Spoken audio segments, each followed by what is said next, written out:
Hello, everybody, and welcome into this morning's broadcast. I'm Samuel Reese coming to you live on YouTube, Periscope, and Twitch. A sunny Patriots Day morning for some baseball between the White Sox and the Red Sox. Let's get right into the Chicago White Sox starting lineup today. The leadoff hitter is Tim Anderson.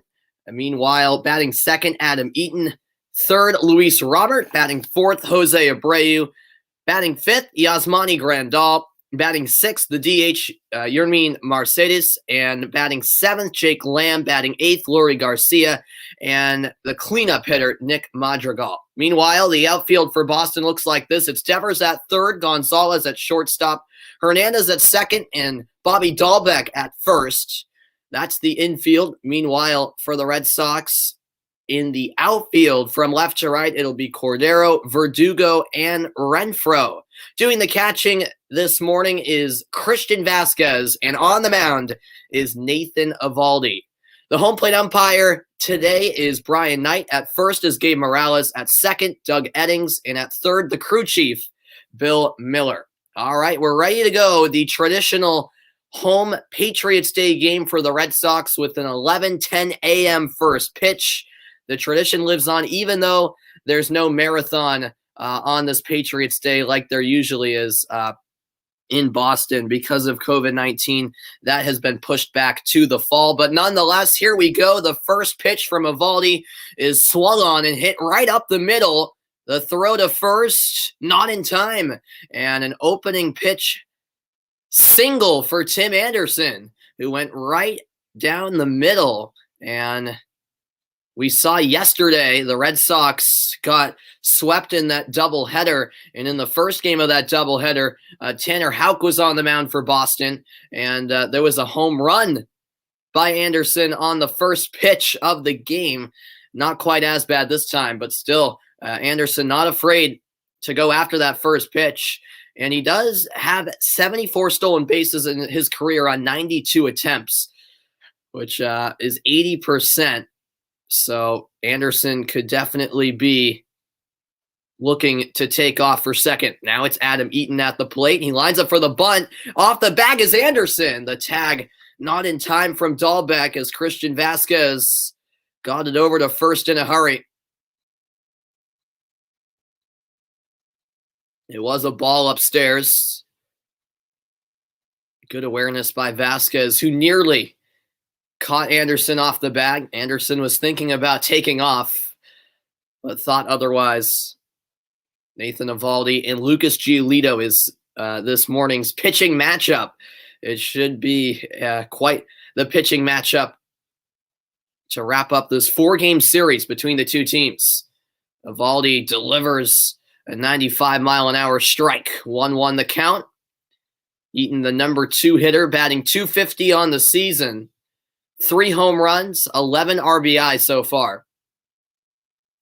The right fielder facing Eovaldi. Top of the first inning, just underway on this Patriots Day.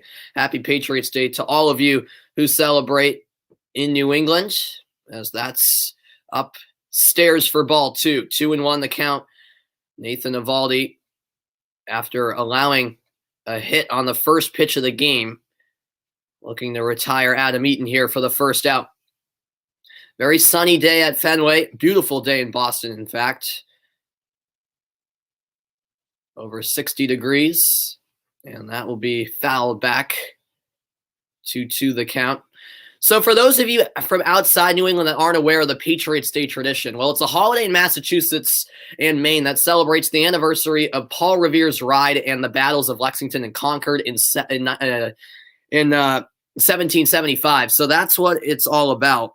For those of you outside of New England that maybe aren't even aware that Patriots Day is a holiday in New England. But that's what it's all about.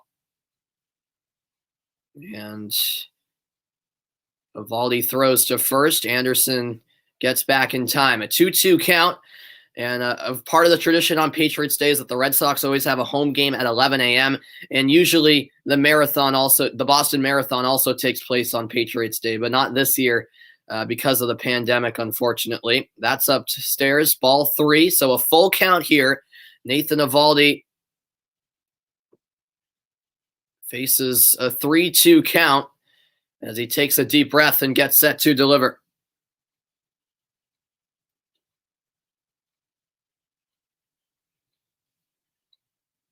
This is the final game of a 4-game series between these two teams. That swung on and missed. Anderson takes off for second, but the throw from Vasquez forced Kike Hernandez to go off the bag. Or rather, no, that was Devers all the way at second. Forced Devers to go off the bag. And so Anderson, with a successful steal, advances into scoring position. However, Eovaldi does record the first out. And yeah, what a move by Anderson. Devers was so close to getting a tag to his arm, but Anderson athletically got out of the way and kind of went around Devers and then touched the bag. It's a second stolen base this season and quite an impressive, successful steal in which he could have easily been tagged out. So one down and a first pitch swing. This is driven to left field. That's off the wall in the corner. A fair ball from Luis Robert. It's chased down by Franchy Cordero. Anderson's in to score, and it's a double for Luis Robert. An absolute laser off the green monster wall all the way in the left field corner. And the White Sox take the lead, not wasting any time here in the top of the first inning. Yep, that was just fair. There's not a lot of foul territory between the foul line and the wall there in the left field corner. And it did land fair. 7th double of the season for Luis Robert. And it's an RBI to start this game, an 11 a.m. game. And the White Sox already in business. A rough start for Nathan Eovaldi, just 8 pitches in, but already 2 hits and a run. Jose Abreu, the number 4 hitter up at bat, a 200 average, 2 home runs, 11 RBI this season. And that's in there for strike one. Well, we'll see if Eovaldi can calm down a little bit and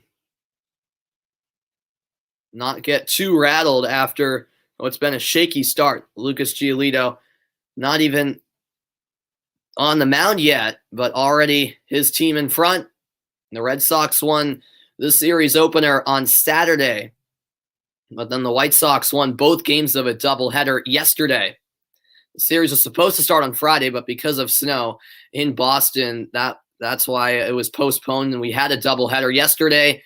A dribbler down the third base line, dealt with by Eovaldi. The throw to first for the second out. Advancing over to third base is Luis Robert. So 2 away, a beautiful Monday morning on Patriots Day in Boston, Massachusetts. Thanks, everyone, for tuning into the broadcast. And a look at today's weather. The sun is out, 62 degrees, 43% humidity. The wind going from left to right at just 6 miles an hour. The forecast reads partly cloudy, but right now the sun is beaming down on Fenway Park. As that curveball is in there for strike one. Yasmani Grandal at the plate, the number 5 hitter. Just a 152 batting average. He has 1 home run, 7 RBI this season so far.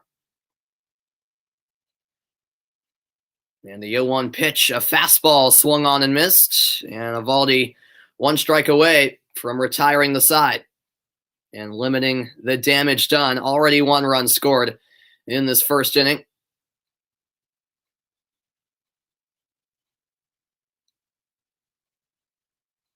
And Grandal steps out. Back into the batter's box. Great to see fans at Fenway Park this season as well. As this is popped up, shallow left center field. Well, actually deep left center. But nonetheless, Franchy Cordero's there to retire the side. Middle of the first, the White Sox strike early, 1-0 at Fenway Park. I'm back after this.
Welcome back in to the broadcast, everybody. Tim Anderson got on base on the very first pitch of the game and would score to put the White Sox in the lead early on in this game. Look at the starting lineup for Boston. Kike Hernandez leads off. Verdugo batting second. Martinez third.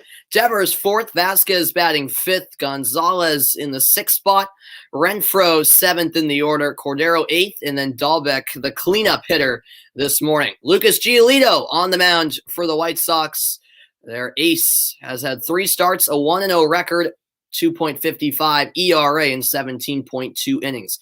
Look at the Chicago defense. Lamb is at third, Anderson at short, Madrigal at second, Abreu on first. In the outfield, it's Garcia in left, Robert in center, and Eaton in right. Doing the catching is Yasmani Grandal. And as I mentioned, Giolito, the starting pitcher this morning for the Chicago White Sox. Leadoff hitter, Kike Hernandez for Boston. And he sees the first pitch go by for strike one. Hernandez, 262 batting average, 2 home runs, 6 RBI. He was, of course, acquired from the Los Angeles Dodgers over the offseason. And he fouls off the 0-1 pitch.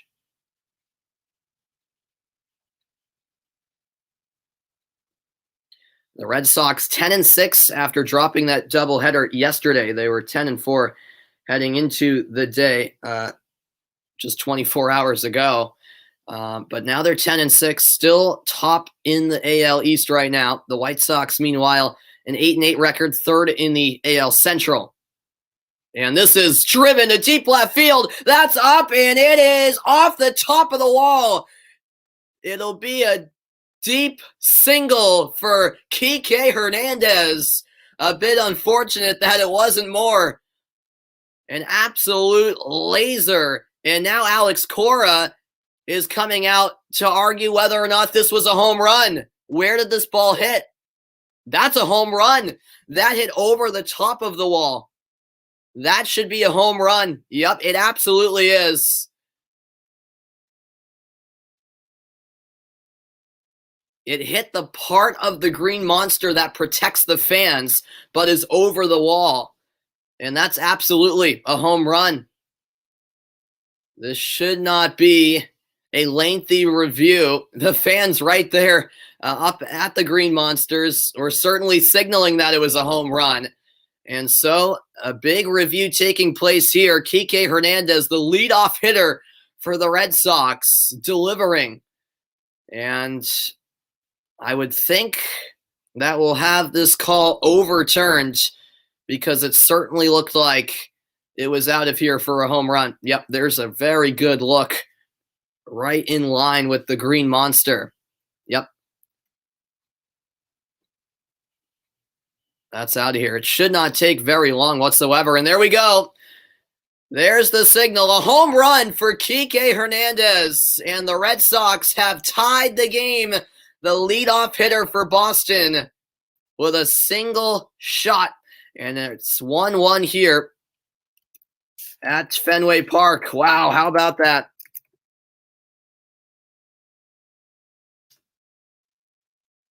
So all tied up. What an entertaining start to this game. He was all over this pitch, right over the middle of the plate. And that was driven to left field, just out of here for a home run. So 1-1 the score here in the bottom of the first inning. And now we'll see how Giolito responds to giving up a home run to the leadoff hitter for Boston. First pitch to Alex Verdugo is a strike.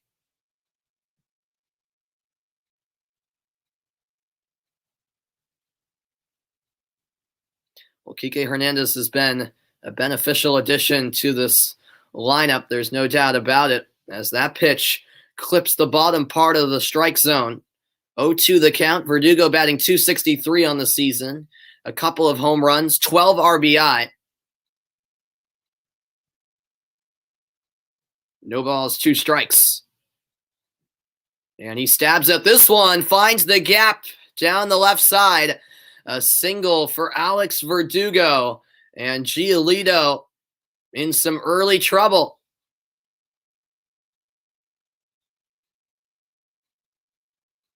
Yeah, that pitch was up in the zone.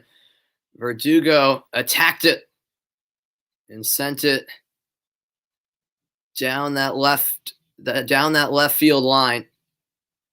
The shift was on, and Verdugo took full advantage. An opposite field base hit. That's what I love about Alex Verdugo. He's not swinging for the fences every time. He's a true baseball player. He's not letting the analytics tell him what to do. He puts the ball in play. Here's JD Martinez. That's ball one up high. Martinez batting .364, 5 home runs, 18 RBI. Martinez on a mission after really a horrible season last year. And here comes the 1-0 from Giolito. Oh, that was way inside. Martinez takes ball 2.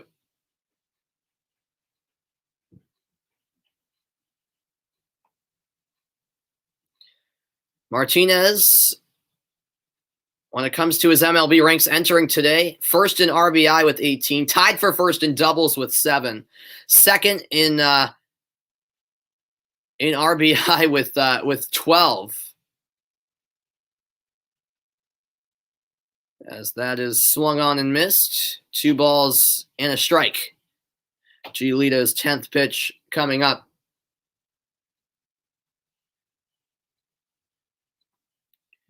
We're tied at 1 after the Kike Hernandez home run.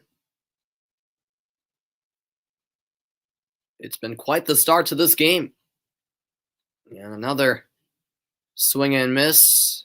Giolito comes back in the count. 2 balls, 2 strikes.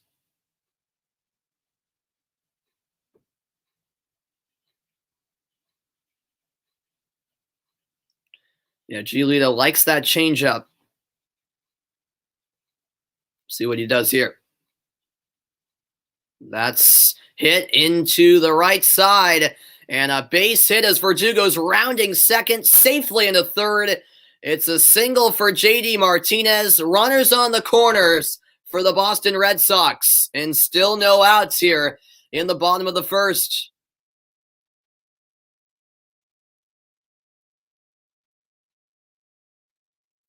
Well, this is just the start that the Red Sox were looking for after how that top of the first inning went with Boston allowing, a run. It seemed like it could have been, another sluggish start, but the offense is certainly coming to play here right away in the bottom of the first. So that brings up the 4-hitter, Rafael Devers.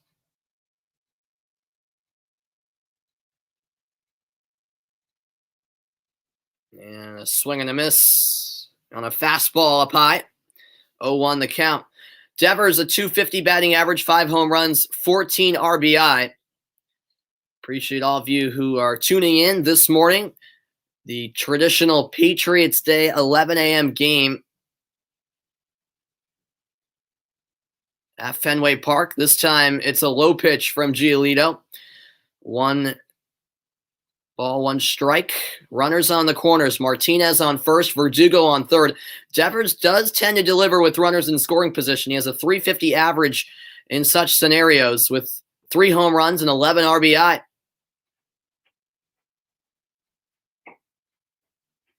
Now the 1-1. That's fouled off.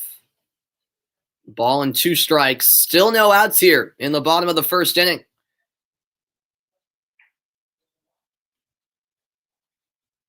Yeah, that was a really good pitch to take for Devers. That was straight down the middle. Just couldn't get clean contact. The foul ball makes it 1-2. Giolito looking for his first out of the game. He's already allowed a home run to Kike Hernandez and 2 hits after that. This one swung on, and it'll drop down and right. Verdugo's in to score, and Martinez is into second. The Red Sox have taken the lead in the bottom of the first. The top of the order continues to deliver for Boston. 4 hits from the first 4 hitters, and Giolito struggling significantly. That ball is moving to the outside part of the plate, but Devers went after it with 2 strikes, a hit in the shallow right field, and the Red Sox have grabbed the lead, 2-1 the score. What's going on, Ryan? Welcome in to the broadcast. Thanks for tuning in, Ryan. I greatly appreciate it, man.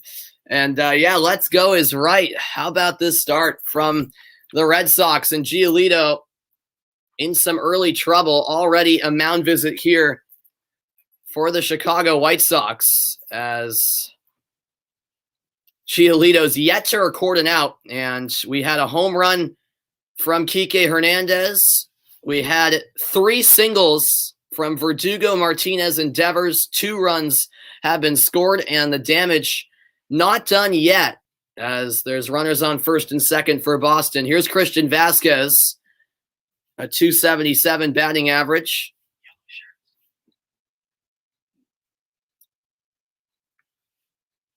And Giolito, after 15 pitches, has got off to a very poor start. Going for the bunt here. That's down the line. The runner is safe. Christian Vasquez delivers perfectly. An executed bunt. And the bases are loaded with no outs here in the first inning. Wow. This was perfectly executed. Down the third base line, Christian Vasquez gets on base, and Giolito's still looking for that first out. Who do I think will win, Jorge? I got to go with my Red Sox, man. I think they're going to pull it out. You know, they had a rough day yesterday, losing both games of the doubleheader. So I think they bounce back today, and this is a great start here in the first inning. The bases loaded. And up comes the number 6 hitter, Marwin Gonzalez. Giolito ready to deliver the pitch. His 17th of the game. And Marwin Gonzalez sends this to right. That's a fair ball. And 1 run's into score. 2 runs are in the score. It's a 4-1 lead. Nope, sorry, pardon me. Just 1 run to score. Holding up at third base was Devers, but JD Martinez is in, and it's a 3-1 lead. Now for the Red Sox, they're pouring it on here in the first, and things not getting any better for Lucas Giolito.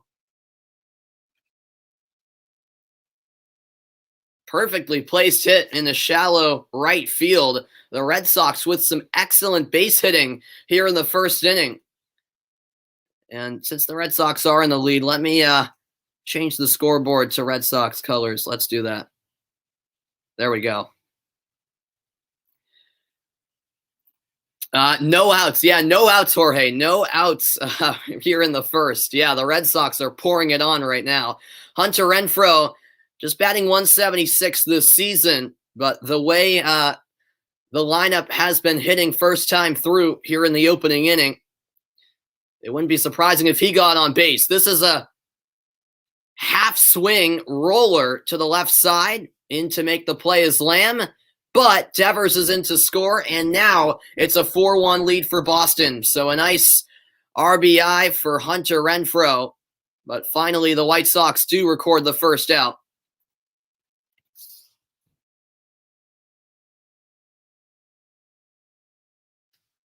Yeah, that was definitely a interesting swing. I think Renfroe was intending to do that. In all honesty, I think that's exactly what he was intending to do. He said, you know, I'll get Devers in, and I'm fine with the sacrifice out, because now the Red Sox have a 3-1 lead. That brings up the 8-hitter Franchy Cordero. Cordero, new player on the Red Sox, of course, .242 batting average. No home runs yet. He does have 4 RBI. And we're 1 hitter away from going all the way through the order here in the opening inning. 0-1 the count. Giolito delivers another strike. But yeah, Lucas Giolito just all over the place, and the Red Sox are attacking him. There haven't been many at-bats that have really gone that that have really gone, more than 4 pitches. 0-2 to Franchy Cordero. 1 out, bottom of the first. That's outside. Ball 1. Runners on second and third for the Red Sox. Appreciate you guys tuning in. I finally get to do a Red Sox game. I was going to do their season opener. That got postponed because of weather.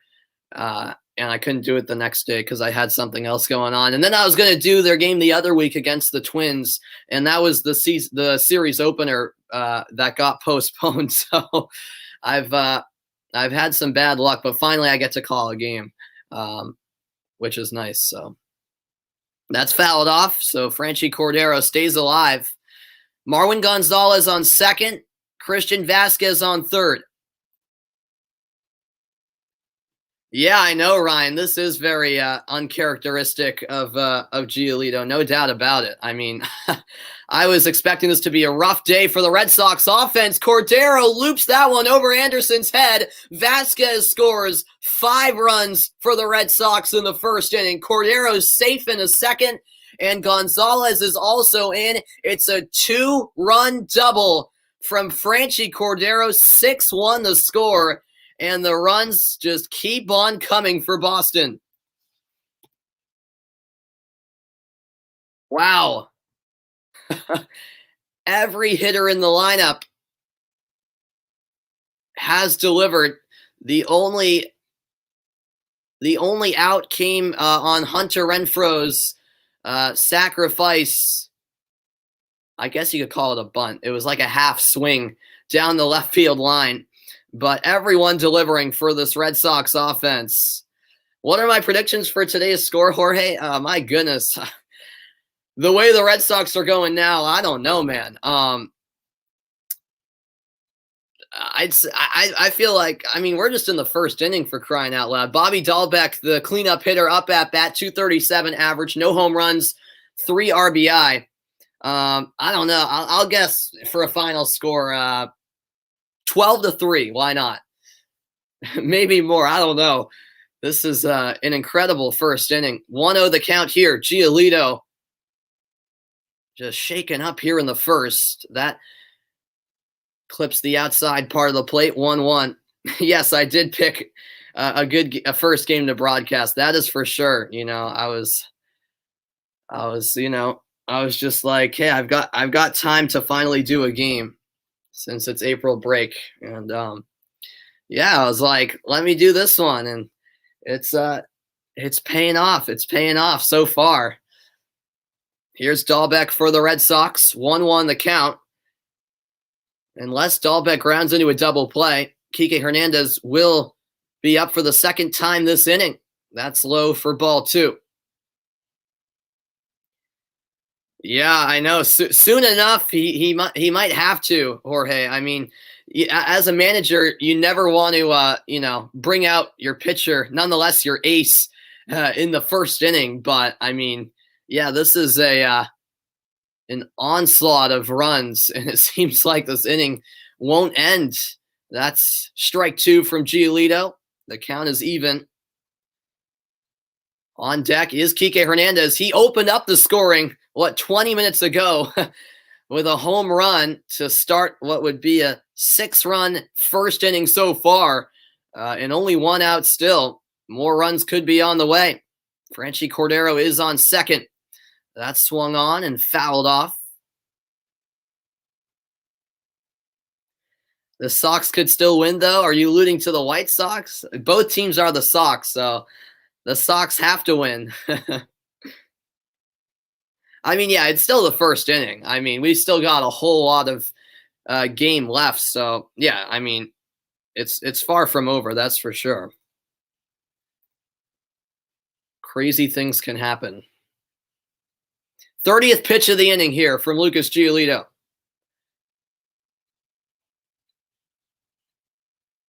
6-1. Boston with an unbelievable start. Another foul ball. Straight back from Dahlbeck, who stays alive in the count. 9th man up for the Red Sox here in the first inning. in their traditional 11 a.m. Patriots Day game. Unfortunately, there's no marathon happening simultaneously in Boston like there usually is. The Boston Marathon always taking place on Patriots Day during the Red Sox game. But not this year, unfortunately, because of the COVID-19 pandemic. And that's just foul down the third base line. So I was talking about how there haven't been many lengthy at-bats. Well, this has been a battle here between Giolito and Dahlbeck. Boston played Toronto tomorrow. Yeah, they've got the Blue Jays in a 2-game series, and then they have Seattle after that. All at Fenway. So, yeah, they have like I think, 10-game homestand, I believe. That's chopped off foul again. So Dahlbeck continues to grind away. Giolito is not finding the outs easy to come by. Tony La Russa having discussions in the dugout. This is a nightmare start for his team. And it's crazy how this game completely, flipped in the blink of an eye. The White Sox got up to a decent start there, scoring a run, taking the lead. But, boy, things changed in a hurry here in the bottom of the first. As that's in the dirt. Ball 3, a full count here to Dahlbeck. If Giolito can't retire Dahlbeck here, that would just be a gut punch because that second out would be huge for the White Sox as they just try to put an end to what's been a miserable inning for them. The Red Sox faithful watching on at Fenway, making some noise. They have absolutely loved this start, and Dahlbeck once again fouls off the pitch to the outside part of the plate. The count remains full, and the at-bat continues. This has to be the 9th or 10th pitch of this plate appearance. Cordero patiently waiting at second.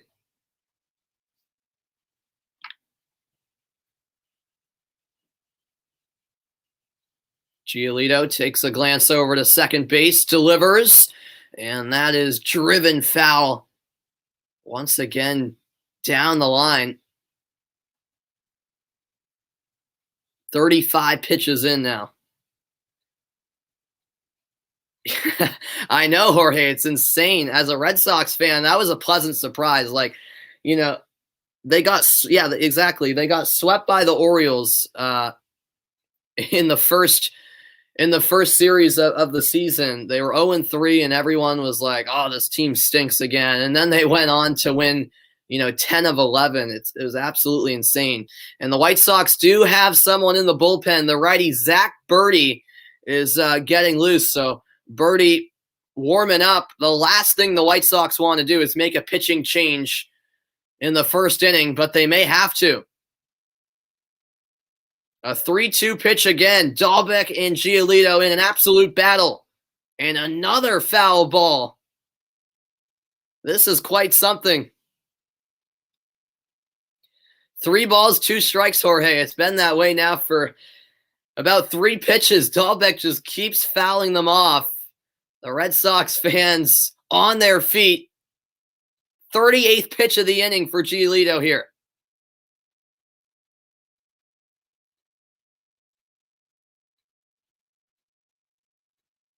And it's low. Ball 4. Dahlbeck will take first. And after an unbelievable at-bat that kept on going, Dahlbeck is walked. Men on first and second. And still just 1 out. Yeah, I don't know. I lost track, honestly, Ryan, of how many pitches that at-bat was. I think it was 11, maybe? I am not entirely sure. I'll see if I can find out. So we now go back to the top of the order. Another mound visit for the White Sox. This first inning just gets worse and worse for Giolito.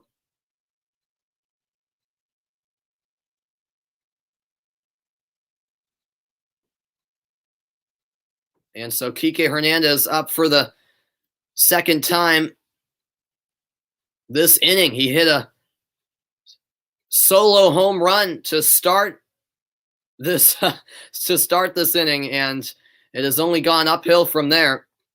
You're a big White Sox fan? Yeah.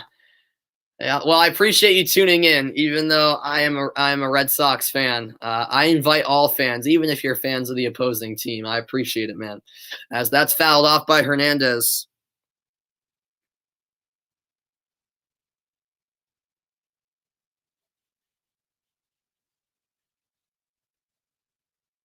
Yeah, I can't find out how many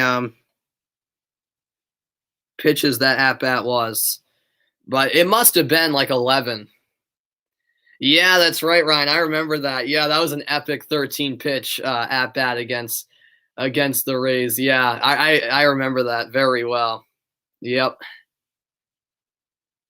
That's ball one. Giolito now with 40 pitches and just one out here in the first. That could have been called a strike. Borderline.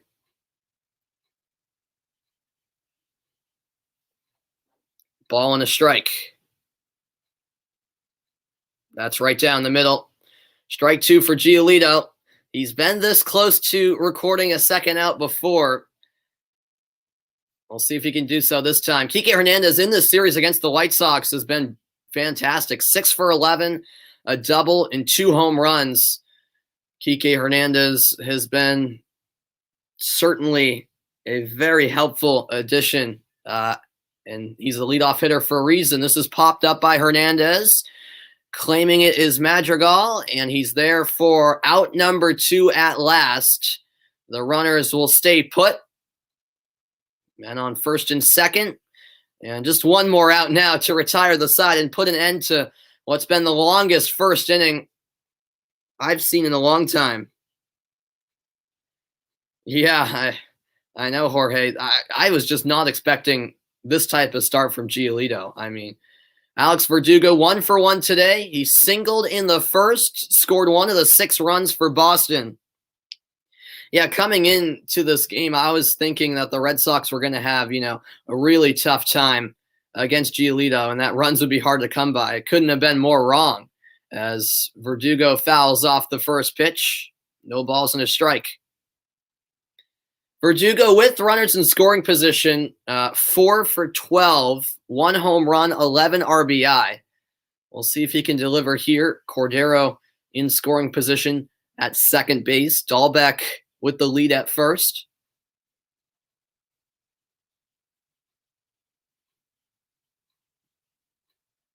Six-1 Boston lead, and we're in the first inning. A quick throw to second, but Cordero was alert, able to get back in time. Cordero wearing number 16.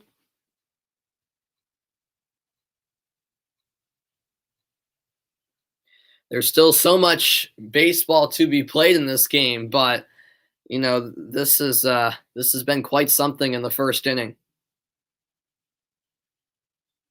That's in the dirt.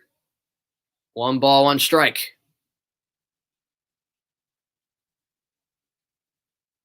There's a changeup from Giolito. He just hasn't been able to find any rhythm whatsoever. His 45th pitch of the game coming up, and he hasn't even got through the first inning. This could be a long day for Chicago.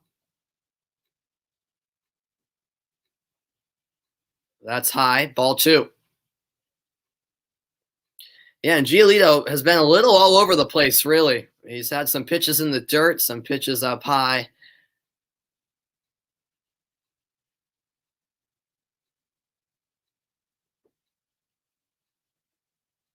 Here's the 2-1 pitch. Verdugo takes a stab at it, popped into shallow left field, and there to finally end the inning is Leury Garcia. That's the end of the first, but the Red Sox score 6, a 5-run lead for Boston. I'm back after the break for inning number 2.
All right, welcome back into the broadcast, everybody.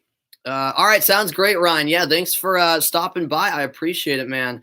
I'm looking forward to calling games with you for the spring season. I can't wait, man. So, yeah, it's always a blast doing games with you at Franklin High School for Franklin TV, and appreciate you taking the time to stop by and tune in. Yeah, I guess I am the good luck charm for the Red Sox, but have a great rest of your week here on April vacation. And yeah, I'll see you soon, Ryan.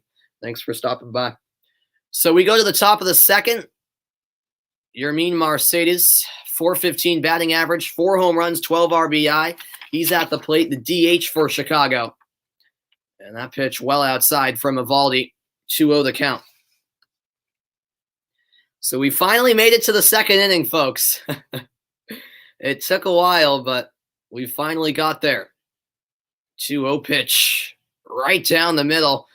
A 98-mile-an-hour fastball.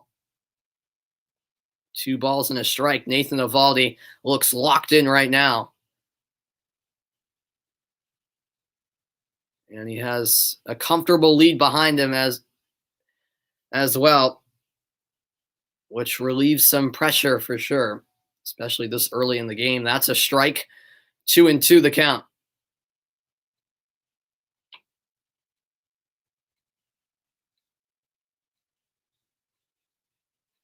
Swing and a miss. First strikeout of the game. Nathan Evaldi with out number 1 of the second inning. That's a breaking ball from Nasty Nate. Oh, man, that ball had a lot of movement on it. Mercedes goes down swinging. And 1 up, 1 down as Evaldi takes care of the first hitter in inning number 2. This will now bring up the 7th hitter in the lineup, Jake Lamb, who's playing at third today. He's 1 for 9 this season. He's been called up when needed, but he's also spending some time in the farm system. Still a very young player. Here's the 0-1 from Evaldi. In there for strike 2, an off-speed pitch there from Evaldi. In his last 7 starts since August 20th of 2020, he has a 5-1 record, a 1.41 ERA in 38.1 innings, 6 walks only, and 39 strikeouts with an opponent batting average of just .212. Nathan Evaldi has been terrific since last summer, really. That swung on and missed. It's in the dirt. Vasquez has to throw to first, and it's there just in time. 2 down here in the top of the second inning. Yeah, it was a curveball that just sunk down at the last second, and Vasquez couldn't block it. But a nice recovery and got the throw to first in time before Lamb could get on base. So 2 away here in the second rather. You can tell Vasquez was frustrated that he didn't block that pitch, but in the end, no harm done. Up now is Garcia. That's outside for ball 1. Garcia batting 162, no home runs, 2 RBI this season. The left fielder at the plate, a 1-0 count.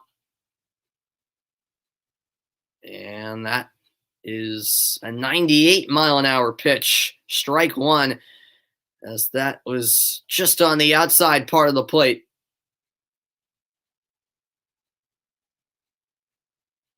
And how about that curveball in there for strike 2? Nathan Evaldi right now feeling it in the second inning. He is absolutely dealing. Looking for another strikeout, and he gets it. A laser swung on and missed. Nathan Evaldi cruises through the 3 hitters faced. Middle of the second, 6-1 Boston lead.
Welcome back, everybody, and a look at the key matchup.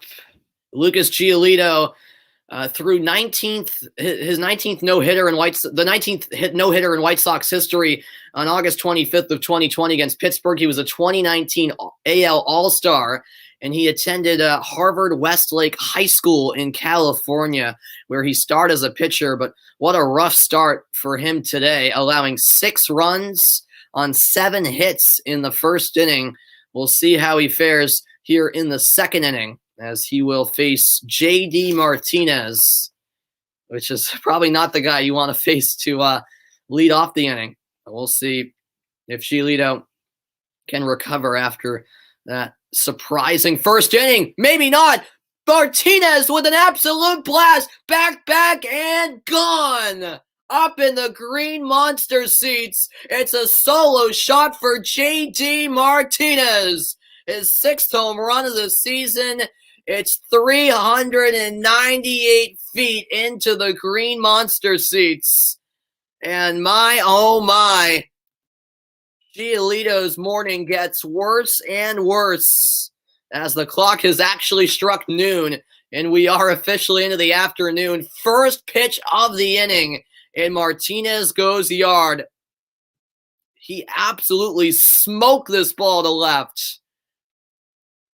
Lost in the clouds, and eventually landing up way high in the green monsters. He actually hit the sign up there in the green monster seat. 7-1, J.D. Martinez with a solo shot. Wow. This will bring up Rafael Devers. The runs keep on coming for Boston.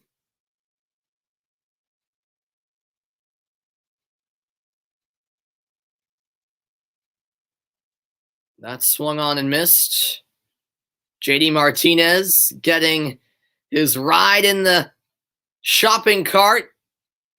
The tradition whenever someone from the Red Sox hits a home run.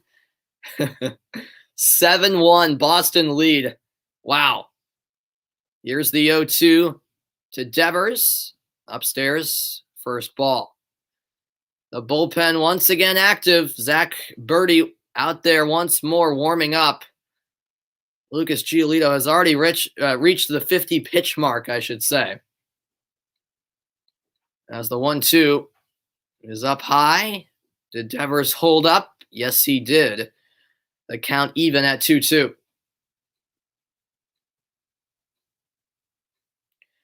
Devers 1 for 1. He had an RBI single last inning. Scored one of the 7 runs for Boston. And the 2-2 pitch from Giolito is inside, and a full count on hand. Giolito had him at 0-2, but has since thrown 3 consecutive balls. Looking for the first out of the inning. The Red Sox rolling right now, leading 7-1. That's fouled off. Devers stays alive. On deck, Christian Vasquez, 1 for 1. He had a single, scored in a run in that first inning where it seems like every player for Boston scored a run. And the 3-2 pitch is high and away.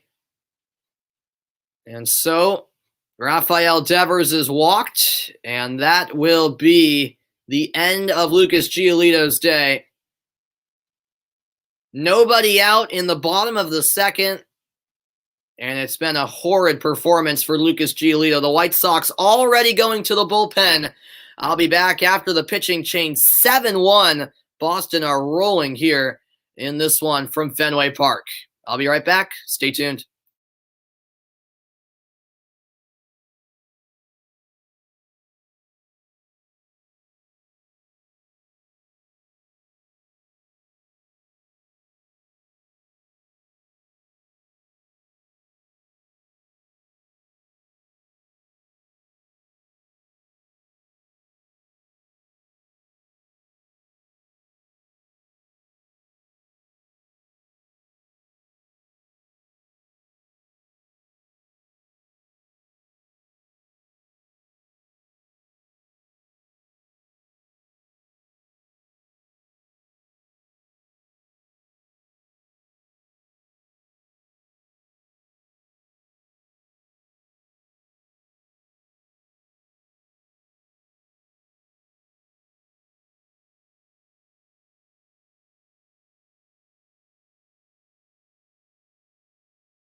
Welcome back, everybody. A pitching change made. Lucas Giolito's rough start has come to an end, allowing 7 runs in 1+ innings. A really rough morning for Lucas Giolito.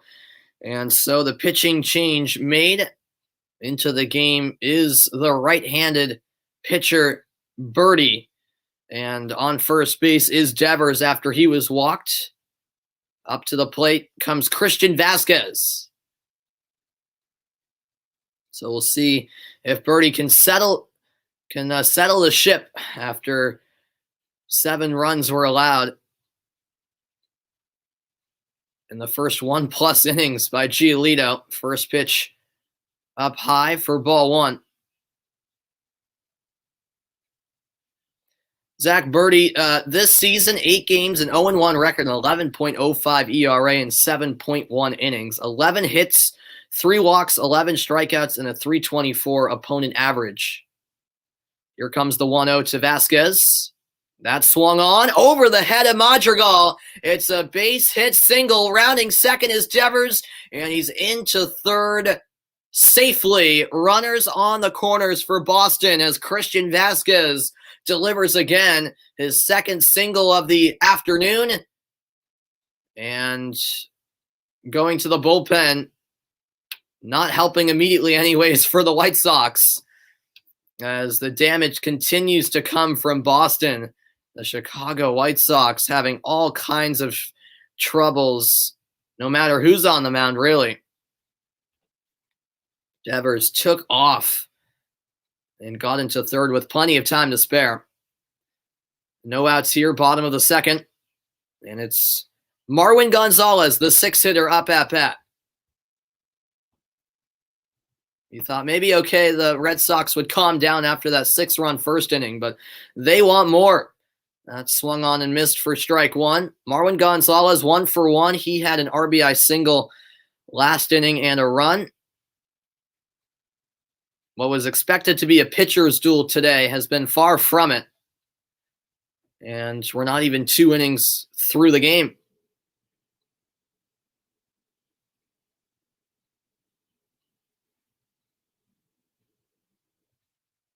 Here's the 0-1 to Gonzalez.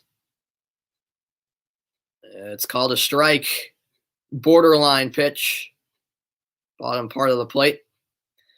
So Giolito is responsible for the runner on third in 1+ innings pitched, allowing 8 hits, 7 runs, 6 earned runs, 2 walks, and not a single strikeout. That's just completely unexpected and uncharacteristic of a pitcher like him, as that swung on and missed. A strikeout for Birdie, and that's the first strikeout of the game for the Chicago White Sox for the first out of inning number 2. Yeah, good velocity on that fastball, which was elevated up high in the zone. So runners still on the corners. That brings up Hunter Renfroe.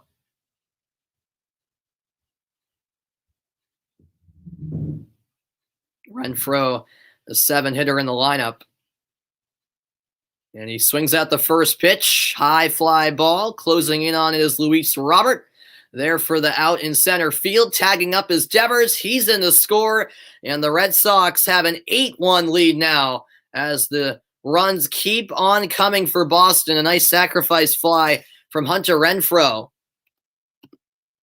And with 2 outs in the bottom of the second, the Red Sox extend the lead once more. It's now a 7-run advantage.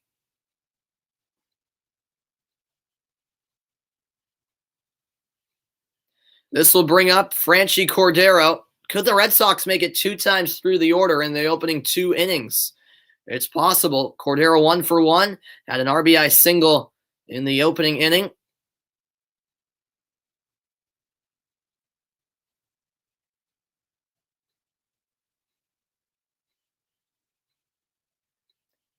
A man on first. That is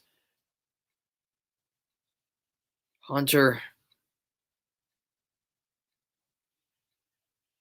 Renfroe, as that is swung on and missed. Sorry, Christian Vasquez is on first. Renfroe just, of course, had the sacrifice fly. Excuse me. 0-1 count. Thanks all for tuning in. What a game from the Red Sox so far, as Cordero went after that low pitch, swing and a miss, 0-2 the count. Yeah, that was a spinner down and out of the strike zone, but Cordero still went after it. An hour into the game, and we're not even through 2 innings. No balls and 2 strikes. And there's strike 3. Cordero went for it. That's the end of the second. 8-1 Boston lead. The runs keep on coming to the third next. Stay tuned.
We head to the third. The Red Sox leading 8-1 in what's been a one-sided affair so far. A sunny afternoon at Fenway Park in beautiful Boston, Massachusetts.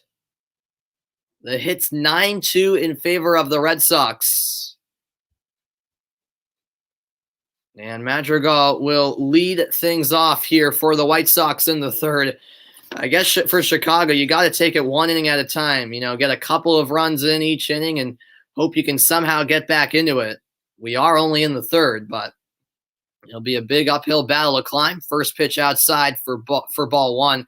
Madrigal, 304 batting average, no home runs, 3 RBI. He's the cleanup hitter. This ball driven to deep right field. It drops in the corner, and chasing it down is Hunter Renfroe. Rounding second is Madrigal. He's into third, and it's a triple for Nick Madrigal to lead off the third inning. The first triple of Madrigal's career.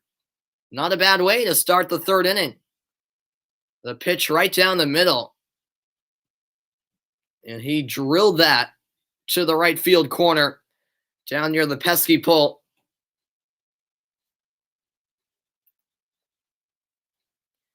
What's going on? 12 Ailey, I appreciate you tuning in over on Twitch. Are you a fan of the White Sox? I assume that's why you're saying nice, but I appreciate you tuning in. Yeah, I'm a big Red Sox fan. I'm a big Boston sports fan. Yeah, it's been completely one-sided so far with the Red Sox up by 7. However, White Sox got off to a decent start. Oh, you like the Red Sox too? Okay. So you're saying nice to the score. I see. Yep, awesome. Well, all fans are invited, but especially Red Sox fans, because I'm one myself. So I appreciate you tuning in. Heavy swing and a miss there from Tim Anderson.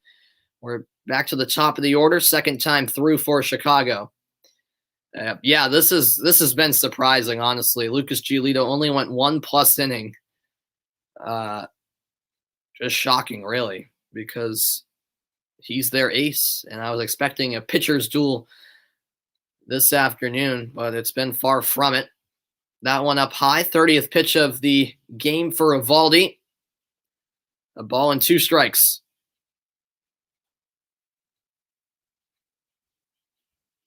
On deck is Adam Eaton.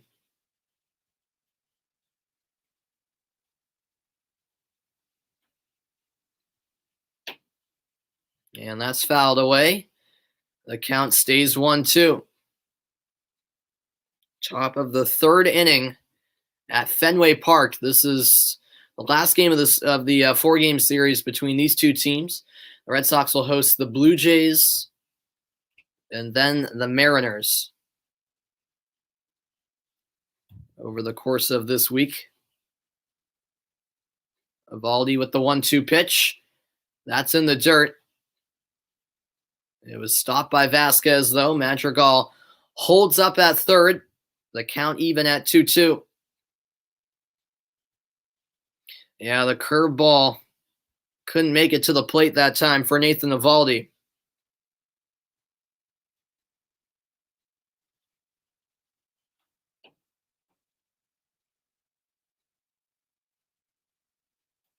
The White Sox trailing 8-1. Here comes the 2-2 pitch from Nathan Eovaldi. Swung on and missed. Down goes Tim Anderson. Another strikeout for Nasty Nate. First out of the inning. Yeah, a little bit of a cutter outside part of the plate. One away here in the top of the third inning.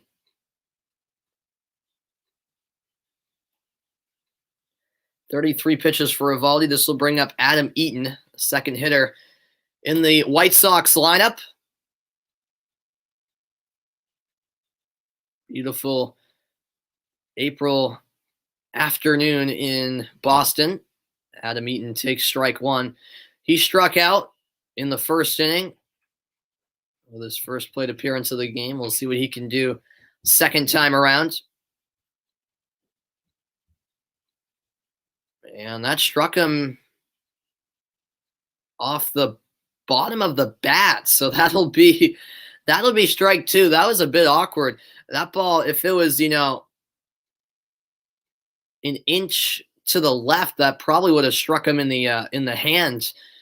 But it actually hit the bottom of his bat. So it is a foul ball. I'd like to see it again. 0-2 count to Eaton.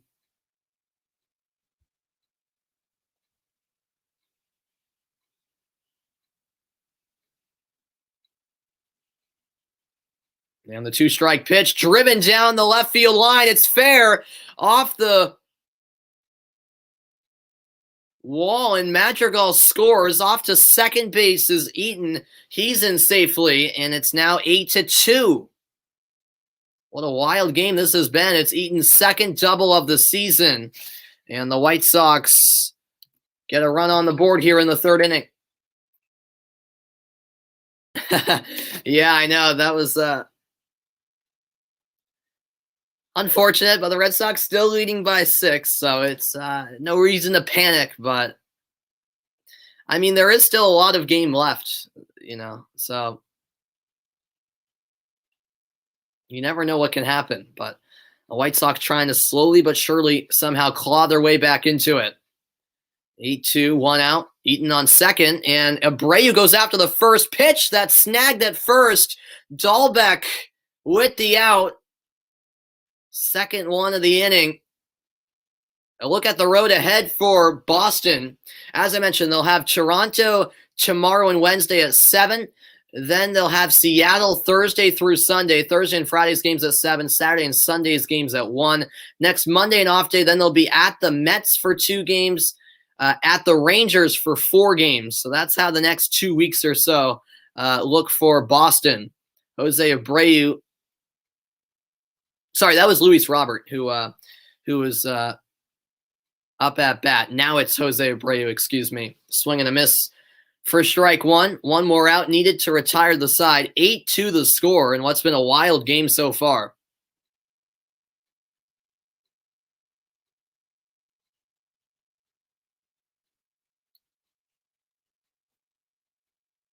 Now the 0-1. Curveball, and that's looped into the seats on the right side. A lucky fan getting that ball.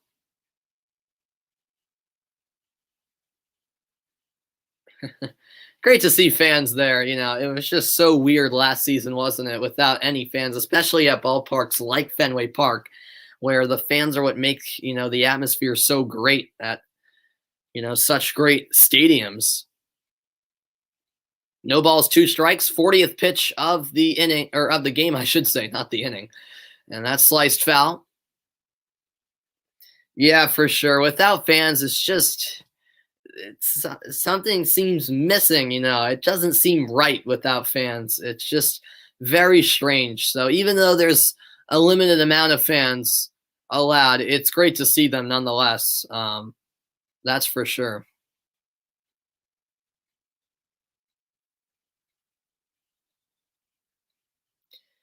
And about 5,000 fans, at least for now, allowed at Fenway Park. About 12% of Fenway Park's capacity, as Vasquez will come out to just clear up some things with Nathan Eovaldi. A quick conversation. No balls, two strikes to Jose Abreu. An 8-2 lead for the Boston Red Sox.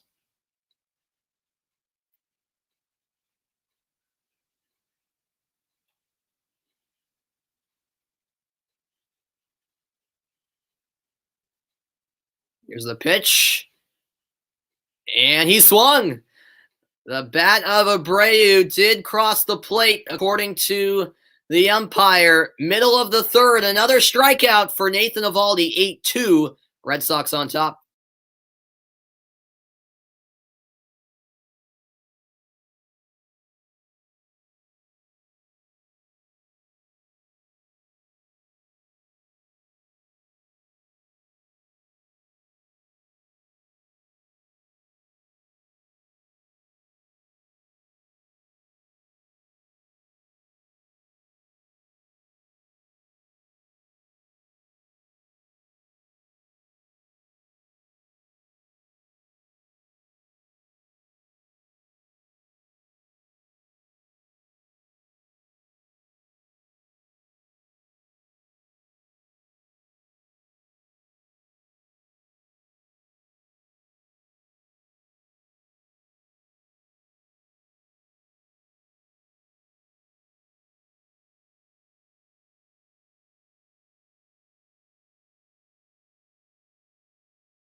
Welcome back in, everybody. Thanks so much for being a part of this afternoon's broadcast. It is now the afternoon.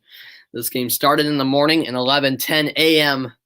First pitch, that traditional 11 a.m. start on Patriots Day, the holiday celebrated in New England. The fans in attendance enjoying a beautiful day in Boston, Massachusetts. As we go to the bottom of the third inning, the Red Sox leading 8-2. And they're looking to add on to that lead here. They already have 9 hits in the first 2 innings. We'll see what they can do now. Yeah, this has been a great game so far from the Red Sox. As leading off here will be Bobby Dahlbeck. Swing and a miss on the first pitch. Birdie back out there for the White Sox. Dahlbeck was walked in the first inning. As the 0-1 delivery is on the way. But before that, time called by Yasmani Grandal, the catcher for Chicago.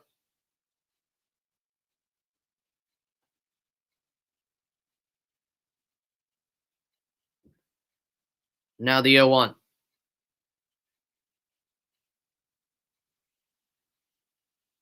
Just low to even the count. Big day for the Boston offense already. I just get the feeling that they're going to continue to score runs for whatever reason. I feel like it's that kind of day where they're going to put up an unbelievable amount on the board. Hopefully they do. I like to see that. I like to see an outburst of runs. As Dahlbeck swung at that pitch, 1 ball, 2 strikes. Thanks everyone for tuning in on YouTube, Periscope, as well as Twitch. Much appreciated, guys.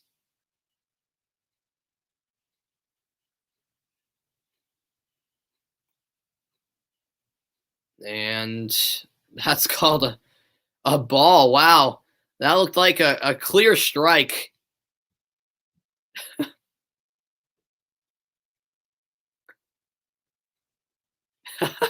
Even Dahlbeck thought it was strike 3. Oh my gosh. I don't think I've seen that in a long time. Even Dahlbeck, he was ready to walk to the dugout. He was like, all right, he got me there. But no, it's called a ball. And then Birdie delivers outside. The count now full. Wow, what a missed call that was by the umpire.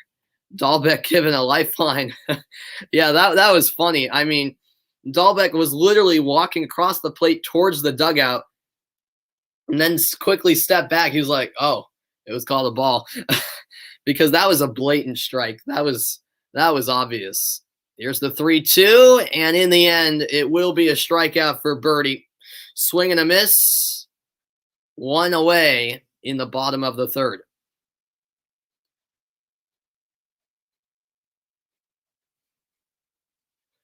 So ultimately, no controversy with that missed call because Birdie ultimately does get the strikeout.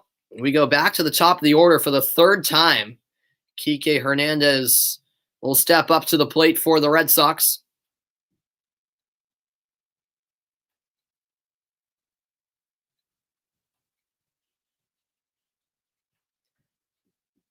And the first pitch is a strike outside part of the zone as Hernandez is 1 for 2. He had that solo home run in the first inning, and that's what really set the tone for Boston.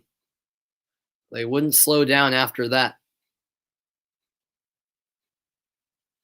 The 0-1 popped up into foul territory on the right side, and that will be caught by Jose Abreu. 2 away in inning number 3.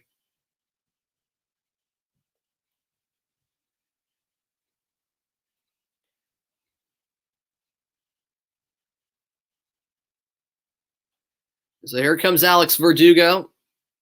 Verdugo 1 for 2. He singled in the first. Scored a run.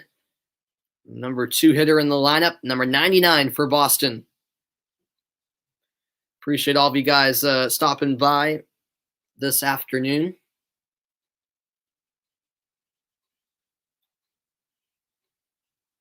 First pitch, foul back. So yeah, going back to that wild first inning, because it was a wild one. Kike Hernandez, of course, got the scoring going with a home run, which was not originally called a home run. It hit above that top shelf of the green monster in the padded area that protects the fans, which is a home run. So it was a rather quick review. You could see after one replay that it was a home run. And it was given Verdugo with an absolute blast to right, and that is out of here. Alex Verdugo with a solo home run, and the Red Sox have scored their 9th run of the game, the 3rd home run of the season for Alex Verdugo, as that was absolutely launched to deep right field. Wow, 9-2, Verdugo with a blast. Fastball, middle of the plate, and he knew right after he made contact that there was no doubt about it. It was going out. Past the Red Sox bullpen into the first couple of rows. And the Fenway crowd absolutely loving it. Verdugo getting his stroll in the carriage. Or in the shopping cart is how I should phrase it. 9-2. Red Sox on top. Yeah, how about this? The Red Sox have scored at least a run in each inning. 6 in the first, 2 in the second, and now 1 here in the third. And now it's JD Martinez at the plate. Things not getting any better for the Chicago White Sox.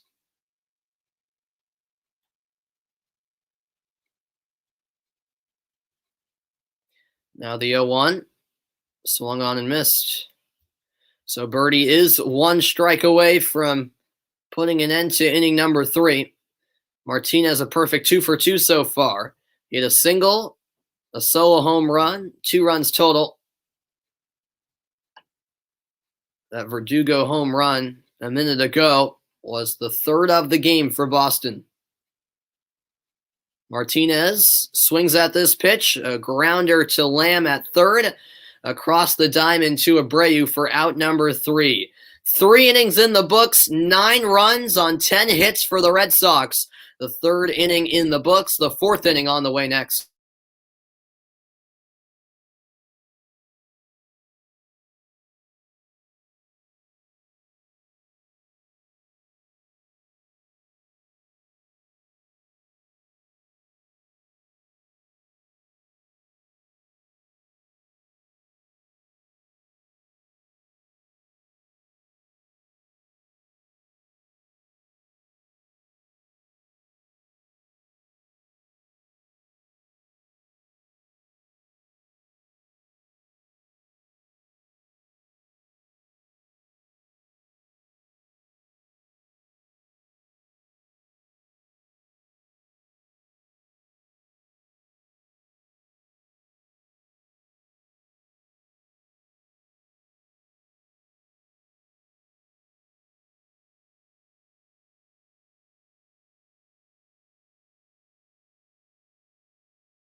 We head to inning number 4. A busy day tomorrow in Boston sports. The Bruins will be in action at 6:30 Eastern time when they take on the Sabres, and the Red Sox will be in action at 7 when they take on the Blue Jays.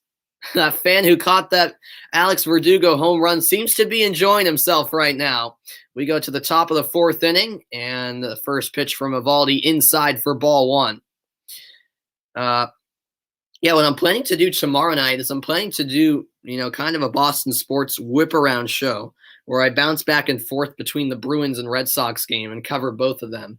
That's what I'm thinking of doing, but we'll see. I don't think I have anything going on tomorrow night, but that's my preliminary plans. We'll see if it happens. 1-1 now the count.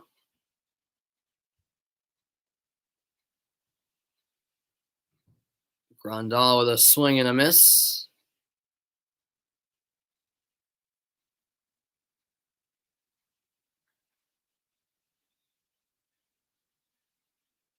Here's the 1-2.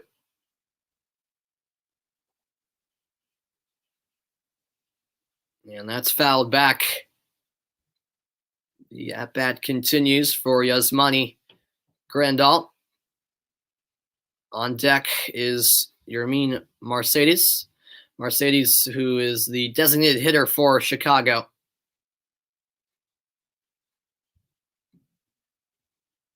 Another 1-2. The curveball in the dirt to even the count. The Red Sox looking to improve to 11-6 and maintain that top spot in the AL East. If the White Sox lose this one, they'll drop below 500 once again.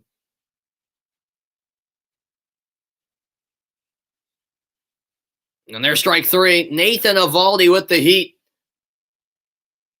as Grandal goes down looking. That's strikeout number 6, according to my calculations, for Eovaldi this afternoon. Except for some blips now and then, Eovaldi's been solid so far. 1 out. Look at the AL East standings. Boston atop the division at 10-6. And then Tampa are 2 games back at 8-8. The Yankees last place in the division, which is a joyful sight. Mercedes 0 for 1. He struck out in the second inning. Yeah, the Red Sox and Yankees don't face off until June. I was surprised to see that when I was looking at the schedule. That's fouled away. 0-2 the count to Mercedes. He's finally getting a chance this year. He spent a lot of time in the minor leagues. He's certainly a good hitter. He's the DH with good reason, of course. Now here comes the 0-2.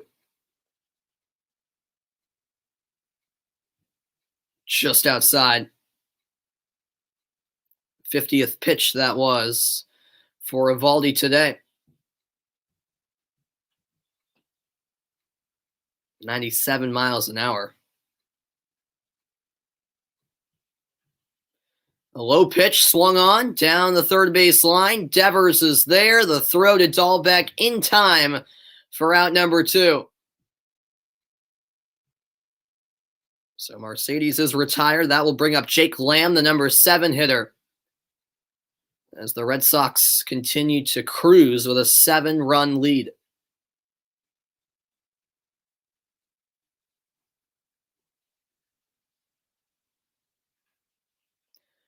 Jake Lamb 0 for 1. He struck out in the second inning.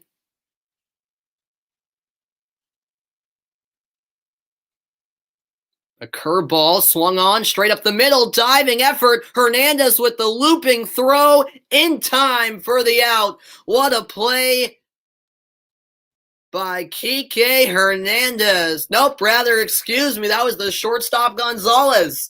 Middle of the 4th. The Red Sox making big plays on defense as well. 9-2, Boston leads. We head to the bottom of the 4th next.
Welcome back, everybody. We go to the bottom of the 4th inning. The Red Sox with a comfortable 9-2 lead. How about that play by Marwin Gonzalez? A spectacular save.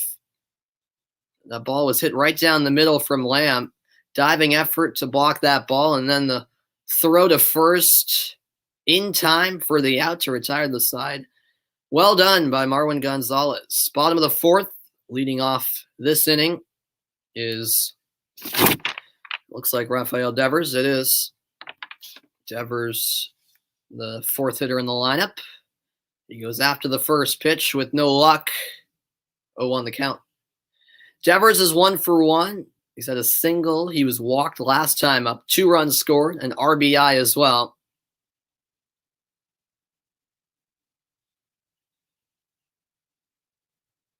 Oh, 1 count. Red Sox leading by 7.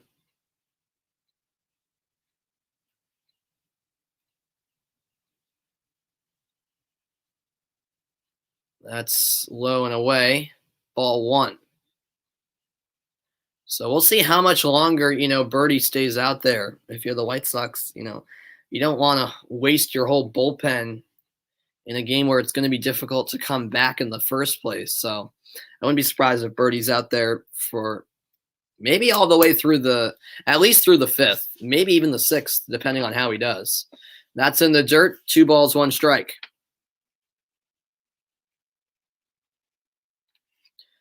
Well, Boston's certainly enjoying this Patriots Day game so far. On deck is Christian Vasquez, who's 2 for 2. And a little bit of everyone in the lineup producing for the Red Sox today. That swung on and missed. The count even at 2.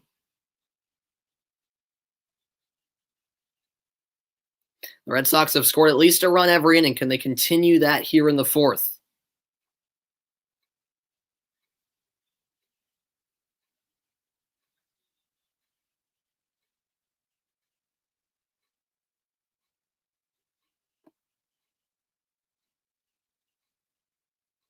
That's low and outside. The count is full.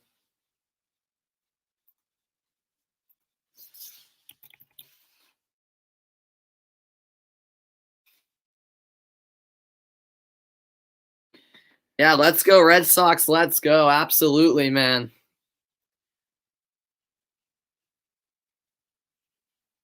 This is a grounder handled by Madrigal. The throw to Abreu records the first out of the inning. So first time today, Devers has failed to reach base. That will bring up Christian Vasquez, who, as I said, is a perfect 2 for 2.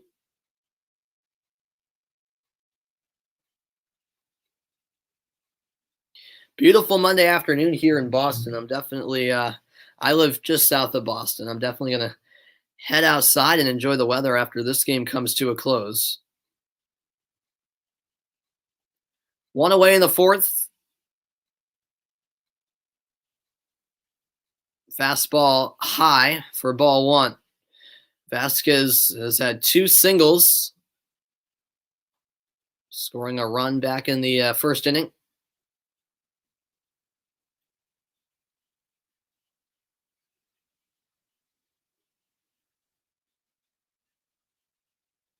Here comes the 1-0 pitch.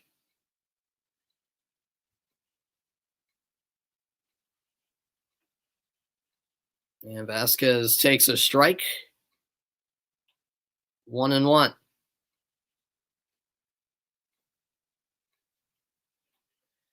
Appreciate you guys tuning in. Looking forward to doing more Red Sox games as the season continues. And then, of course, once the playoffs come around, just like last season, I did plenty of the MLB playoff games, even though the Red Sox were in last year. Hopefully this season they will be in it. I'm hopeful. Swing and a miss. Strike 2. Birdie can record the second out here. Yeah, hopefully indeed. Bottom of the 4th, 9-2 Red Sox lead. Thanks everyone for tuning in on this with this rare 11 a.m. game that takes place every year on Patriots Day. The 1-2 driven up the middle. That's a base hit. Vasquez now 3 for 3 with 3 singles. He reaches first, and it's his third 3-hit game of the season. Vasquez is in the middle of the lineup as a catcher for a reason, and it's because he's actually a good hitter. He really is. As good of a catcher as he is, this guy can hit, and he's proved that over the last few seasons. And once again, delivering this season, and certainly delivering today with 3 hits in the first 4 innings. And so here comes Marwin Gonzalez, who made that excellent defensive play in the top half of the inning. He takes ball one. Gonzalez 1 for 2. He had that RBI single in the first and a run. After being swept in the doubleheader yesterday, the Red Sox have certainly bounced back in style.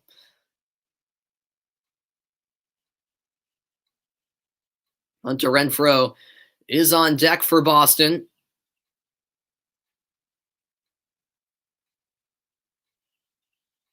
That's inside. 2-0 count. The Red Sox already have 11 hits, and we're not even through 4 innings. It's been a frenzy of hits for this Red Sox offense today. As time is called for, Gonzalez steps back in. Another new addition to this Red Sox team this season. A lot of new faces for Boston, and so far, so good. Alex Cora, of course, back in charge as manager of Boston. That's a swing and a miss. First strike from Birdie. That was almost like an off-speed. Yeah, that was an interesting off-speed pitch, which I think threw off Gonzalez. It was 87 miles an hour, and Gonzalez did swing a bit early. I think he was expecting the fastball. Now 2-1. And Gonzalez did swing, try to hold up, but that bat did cross the plate. It's an even count now. This time the curveball. 1 away here, bottom of the 4th inning.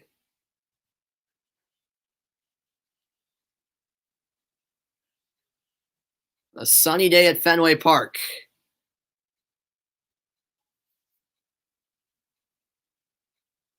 That pitch in the dirt.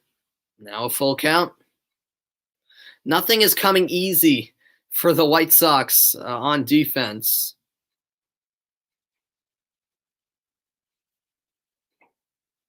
The Red Sox got the scoring going very early, and they have not looked back since. They're looking for their 10th run of the game, and we're not even midway through this one.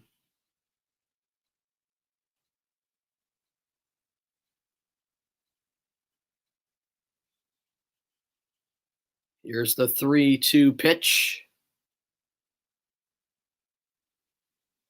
Low for ball 4, so a walk for Gonzalez. He heads to first. Vasquez moves into scoring position at second. 2 men on for Boston. And this will bring up Hunter Renfroe as we get to the bottom part of the order for Boston.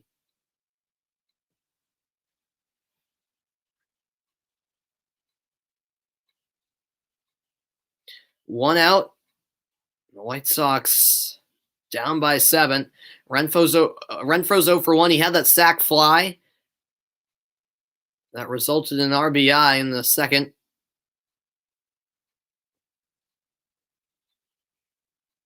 Only 1 away for Chicago as Renfroe takes a strike.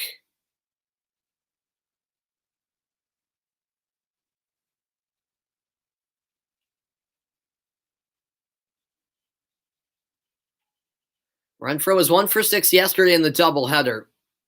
He struggled a bit offensively this season, but he can, even though he's not the best hitter, he is a smart player, and as you saw, he knows he's not that great of a hitter, so he can hit sacrifice flies or sacrifice bunts. As Jose Ruiz, the righty, is getting warmed up in the Chicago bullpen. The question is, how much longer will Birdie go? 0-2 with the threat of the Red Sox loading the bases. And did Renfroe hold up? Yes, he did. That's ball 1. Yep, good call. Renfroe certainly did hold his swing.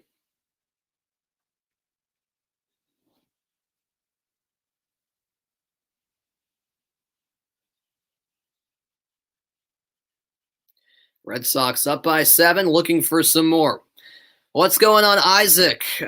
No school. It's Patriots Day. It's a holiday only celebrated in New England, so that's why the Red Sox are playing at 11 a.m. They always play at 11 a.m. on Patriots Day. Yeah, it's just celebrated in New England, so yeah.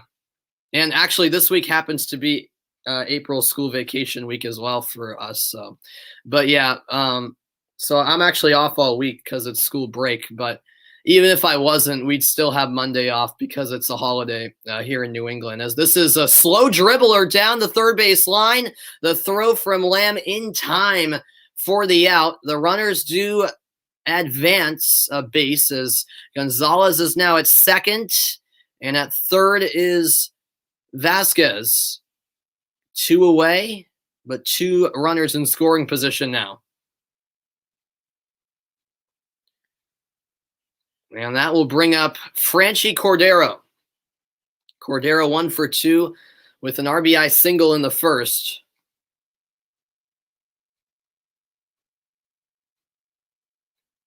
.44th pitch of the afternoon on the way. Yeah, the Red Sox are actually in the midst of their longest homestand of the season. They have Toronto and Seattle on deck. First pitch is high. Can Birdie get out of the inning here? He just needs one more out. Yeah, Kansas City are actually leading the AL Central. The White Sox currently third at 8-8.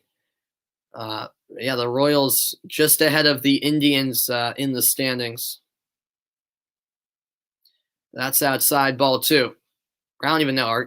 Can I still call? Are they still the Cleveland Indians? I don't even know. Well, I don't know if they're still the Indians for one more season. I'm not sure. Cleveland is what I'll call them. 2-0 the count. Pitch from Birdie swung on and missed. Cordero went chasing. That was a low pitch. Would have been ball 3. But instead, Birdie back into the count, 2-1.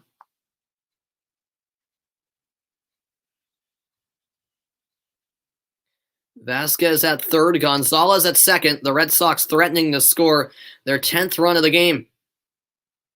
That's upstairs, ball 3. Well, for those of you just tuning in, this has been a wild game. In the first inning, the Red Sox scored 6 runs, and that really set the tone. Lucas Giolito with probably his worst start of his career, honestly. I mean, I obviously don't have every start of his career in the back of my head, but I mean, Giolito is their ace. He's been so good the last couple seasons now, and that ball is fouled off.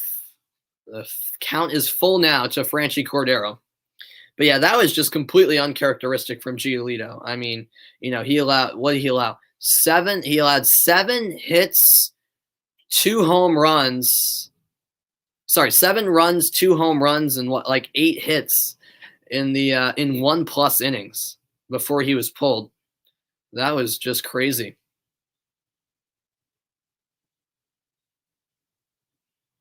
Here's the 3-2 to Cordero. Hit to the right side. It's fumbled, and safe to first is Cordero. And now in a pickle is Renfroe. Renfroe will be tagged out. Vasquez did score, though. And so the Red Sox reach double digits. 10-2 is now the score. What a wild way to end the inning there. But we are through 4. The Red Sox extend the lead once again. I'll be back for the 5th. Stay tuned.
We head to the fifth. Thanks everyone for tuning in this Monday afternoon on Patriots Day as the Red Sox have a 10-2 lead over the White Sox.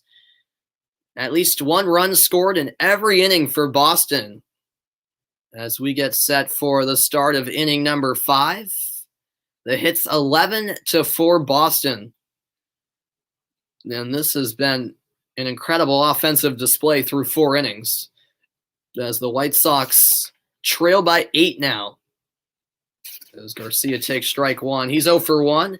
He struck out in the second inning last time at the plate.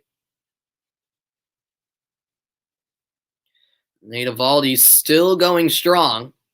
That's his 54th pitch. Called for strike 2.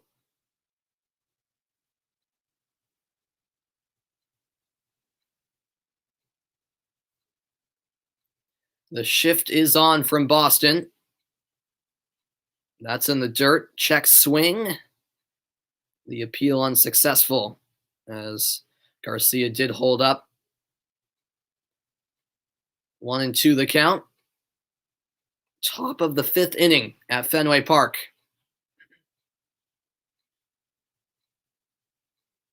That's swung on. A dribbler to the right side. Easy out.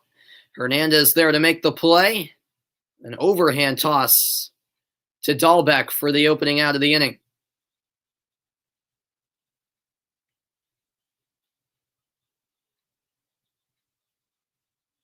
So 1 away, top of the 5th. Eovaldi very comfortable throughout. Obviously, the big lead has helped him. It's relieved him of any stress. 1 for 1 is Madrigal. He tripled in the 3rd, scored one of the 2 runs for Chicago today. That was one of the only bright spots today, that triple from Madrigal. He goes for the bunt down the line. Eovaldi quick to it, and he zips it over to first for out number 2. Eovaldi making quick business of the bottom of the order here in the 5th. Wasn't that bad of a bunt from Madrigal, but Eovaldi was on it right away. A nice barehanded play. The throw on the money to Dahlbeck.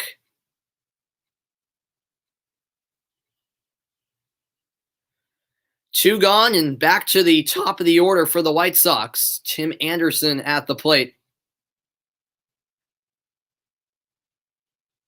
And that's outside for a ball. Anderson 1 for 2. He singled in the 1st, scored a run. He's also had a stolen base. That curveball called a strike. It looked like it might have been just inside. But 1-1 the count rather than 2-0.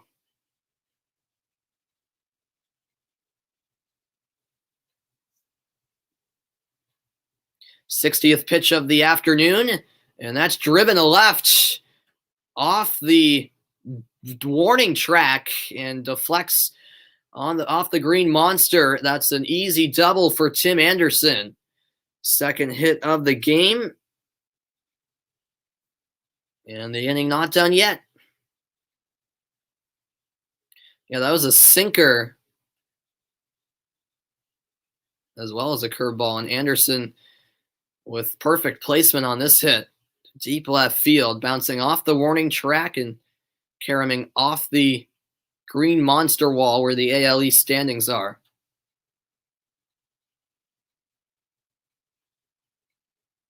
So Anderson's in scoring position. That brings up Adam Eaton, the number 2 hitter in the lineup.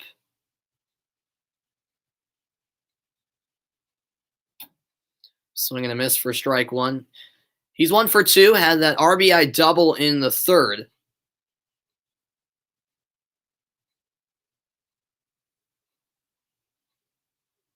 He swings at this pitch, sent to the left field corner, and it is off the wall. Cordero will handle it. In to score is Anderson, and it's another RBI double for Adam Eaton. 10-3 now the score.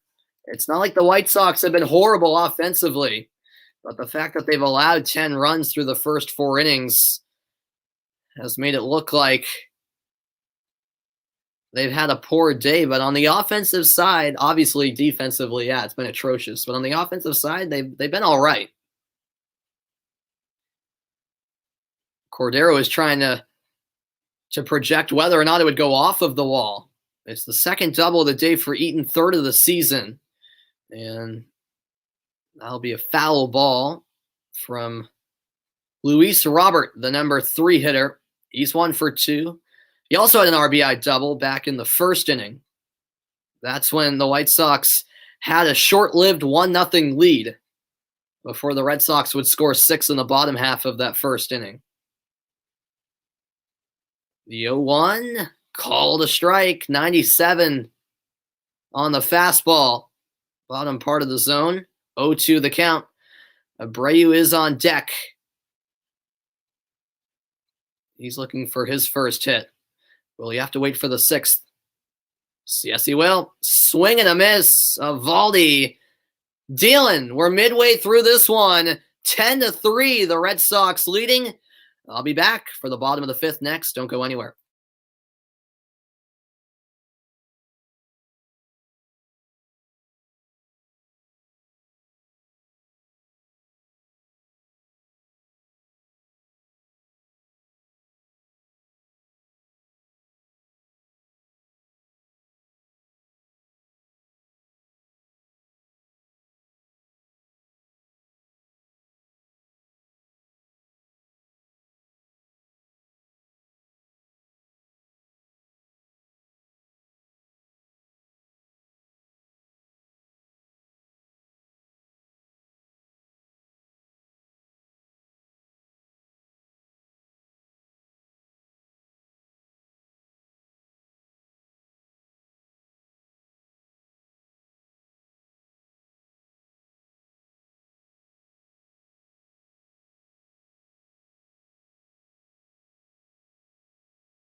Welcome back, everybody. Sorry about that. I had the wrong score up. I'll fix that right now. 10-3 is the score. The Red Sox, either way, with a big lead as we head to the bottom of the 5th. Appreciate you guys tuning in as the Red Sox have out hit Chicago 12-6.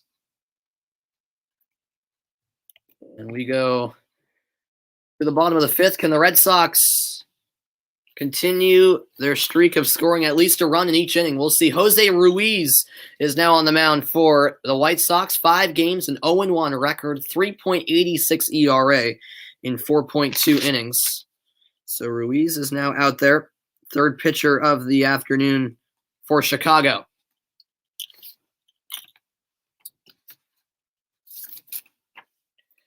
And so Bobby Dahlbeck will lead off this inning. He's 0 for 1. He was walked in the first.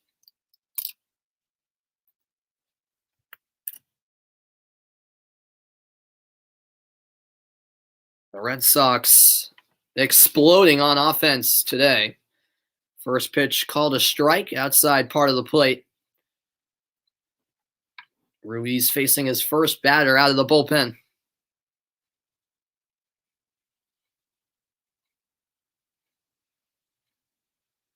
Here comes the 0-1.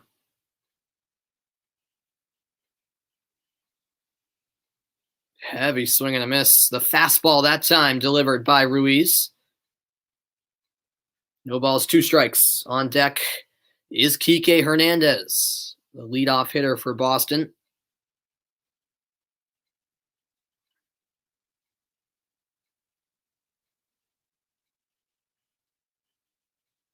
The 0-2 to Dahlbeck.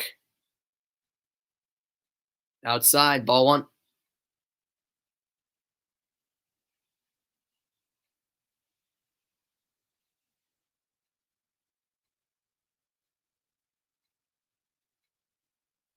Just underway here in the bottom of the 5th inning.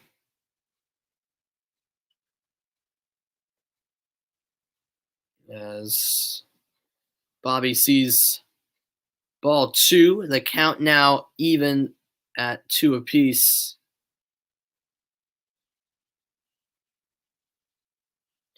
Yeah, the Red Sox and Toronto will meet for the first time this season tomorrow night.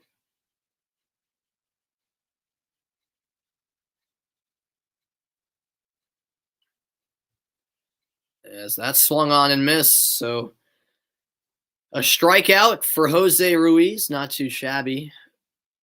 Kike Hernandez now up at bat. He's had a big afternoon. Well, it started in the morning when he hit that solo shot in the first inning. Exit velocity of 103.9 miles an hour. The projected distance, 382 feet.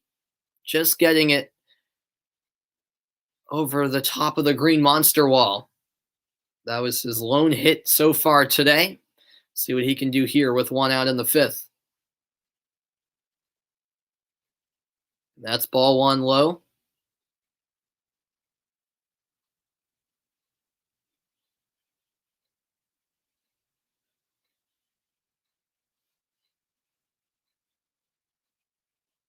Here comes the 1-0 pitch. Swung on and missed. Ruiz delivering the fastball. Even count. Beautiful day at Fenway. Good look at the green monster seats. I've never been able to watch a game at the green monster seats since it's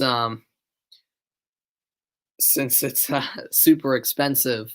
But I have gone to the green monster seats when I was at play-by-play sports broadcasting camp in Boston in the summer of 2019. Got to tour Fenway and got to see the view from the green monster seats, which was really cool. I should have a radio show for baseball games. You love listening to it? Yeah, I mean, maybe in the future, man. I'm glad you love listening to it. Greatly appreciate it.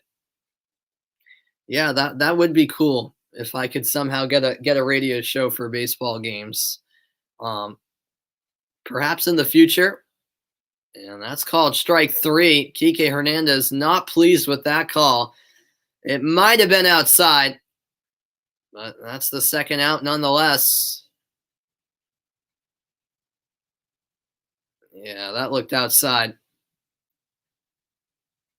But strike 3 called, so Ruiz with back-to-back strikeouts against the first 2 hitters faced. Up now comes Alex Verdugo with 2 gone in the 5th.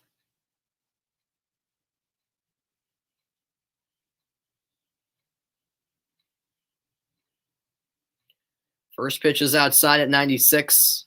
Verdugo's 2 for 3. He's had a single, a solo home run, 2 runs total.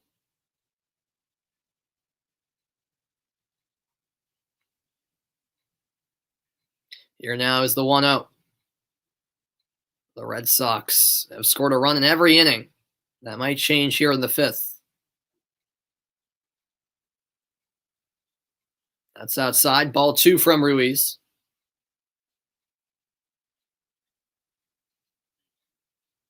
Thanks, everyone, for tuning in. 2 hours into this game, and the Red Sox lead by 7, 10-3 at Fenway. Yeah, the infield of the White Sox has actually, moved back a little bit. In the shallow outfield it's another fastball outside from Ruiz. 3 balls and no strikes. Verdugo not swinging yet. No reason to so far.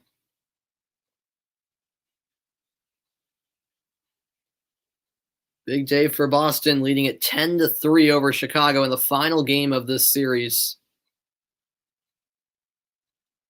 That's right down the middle. Much needed strike delivered by Ruiz. Verdugo was never even contemplating whether or not to swing there.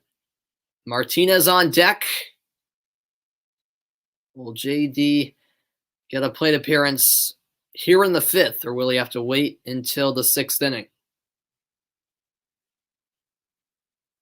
Here's the 3-1. Fouled off. Verdugo stays alive. The count is full for Alex Verdugo.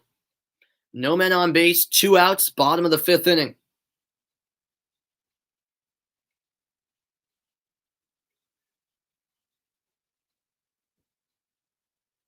A deep breath from Ruiz. And here comes the pitch. That's low. Ball 4. Verdugo is walked. He'll take his base, and the inning continues as JD Martinez will have a plate appearance here in the 5th inning.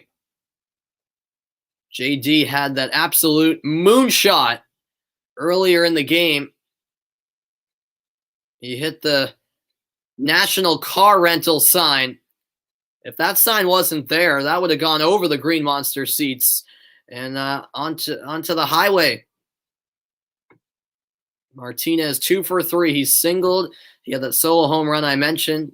2 runs scored today.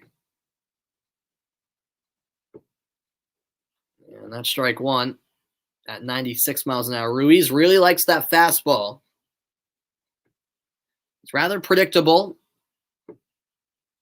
A deep breath from JD, who had a really tough 2020 campaign, just like the whole Red Sox team did.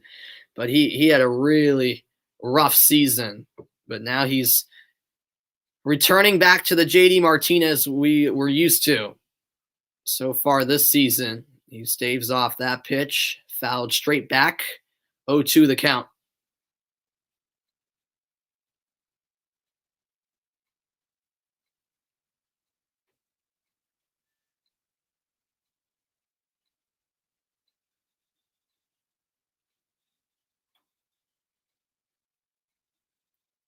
The sun beaming down at Fenway Park. Beautiful afternoon on this Patriots Day. Too bad there's no Boston Marathon like usual. That'll have to wait till the fall. Check swing. Martinez made contact. Fouled off. The count stays 0-2.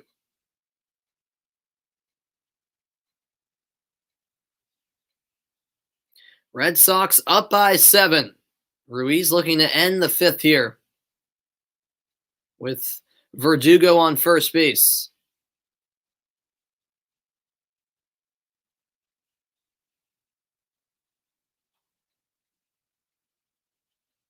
And another foul ball. Martinez staying alive here. The 20th pitch of the inning on the way from Ruiz. The ace for the White Sox, Lucas Giolito, had a rough go today. He couldn't even record an out in the 2nd inning before he was pulled after allowing 7 runs. Just an extremely uncharacteristic performance from Giolito today. And that's what got the White Sox in an early hole. The 0-2 swung on and missed, and at last, Ruiz gets out number 3. He strikes out Martinez. 10-3, Boston lead. We go to the 6th next. Don't go anywhere.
Welcome back in. We go to the top of the sixth. The Red Sox leading 10-3 on a beautiful afternoon at Fenway Park in Boston, Massachusetts. Looks like the sun has slipped behind the clouds momentarily.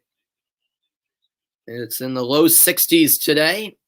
Beautiful weather for baseball in mid-April. Jose Abreu will lead off for the White Sox here in the sixth. He's 0 for 2 with a ground out and a strikeout. As Eovaldi delivers strike one.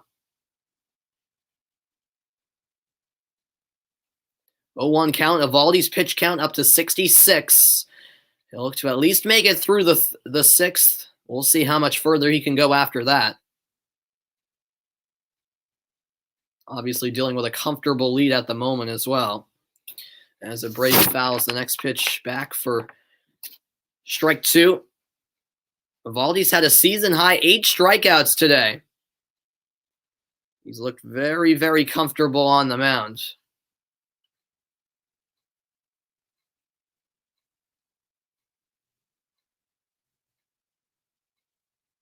Here comes the 0-2 to Jose Abreu. That's away. Ball one. Even with the Red Sox up 10-3, Eovaldi's still getting frustrated with some of his pitches. That's the type of competitor he is.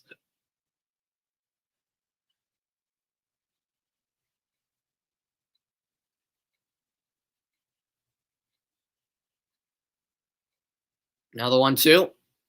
In there for strike three. He got him looking. Down goes Abreu. Out number one here in the top of the sixth. Great response from Nate Eovaldi after a wild pitch previously. He delivers a beauty.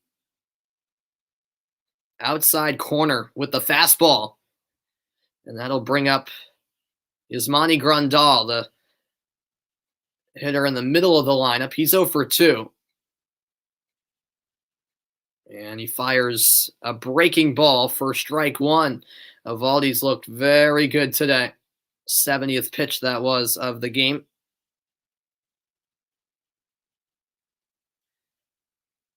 The 0-1 just inside to even the count. Yeah, the Red Sox are a resilient group. They've come from behind in 7 of their 10 wins. Another breaking ball in there for strike two. And this is another game that they've come from behind in, albeit it was just 1-0 after the top of the first. And then the Red Sox scored 6th in the bottom half of the first inning. But they've still come from behind. 1-2. Driven to right to the glove of Hunter Renfroe. 2 up, 2 down here in a smooth 6th inning so far for Nate Eovaldi. Up comes Yermin Mercedes, the DH for Chicago. Appreciate you guys tuning in on this Monday afternoon. Definitely a strange start time, but that's keeping up with the tradition. Every Patriots Day, every year on Patriots Day, the Red Sox play an 11 a.m. game at home. As Mercedes steps out.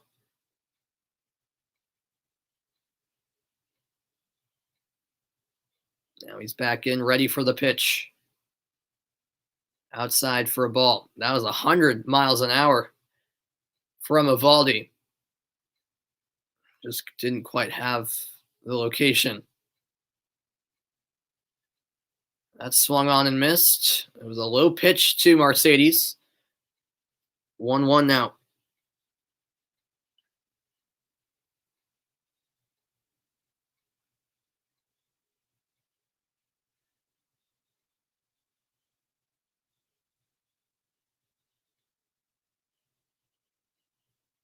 One swung on and missed.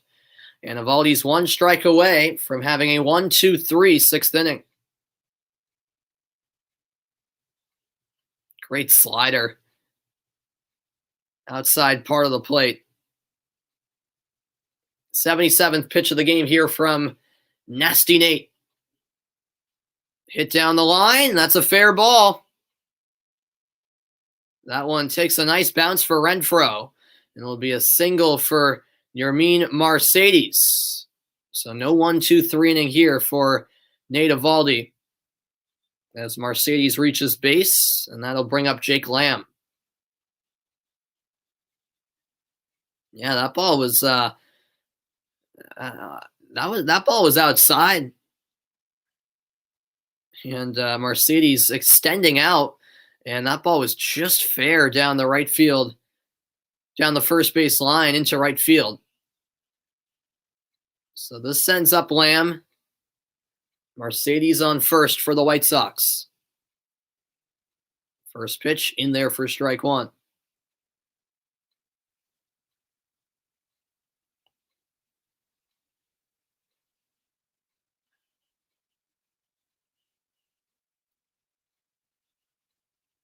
The 0-1 is low.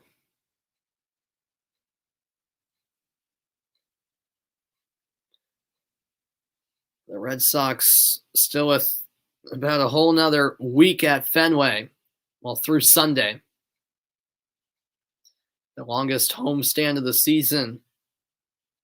As this ball's ripped into shallow right, but it's a leaping grab made by Kike Hernandez to retire the side. Middle of the sixth, the Red Sox with a 10-3 lead.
Bottom half of the sixth inning upon us. Red Sox leading by 7 on this Monday afternoon, this Patriots Day afternoon at Fenway Park.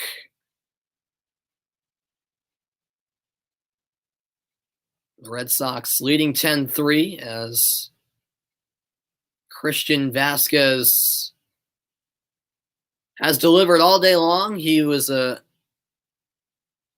gone 3 for 3 now, and he's actually on deck. It's Rafael Devers, though, who will lead off the sixth.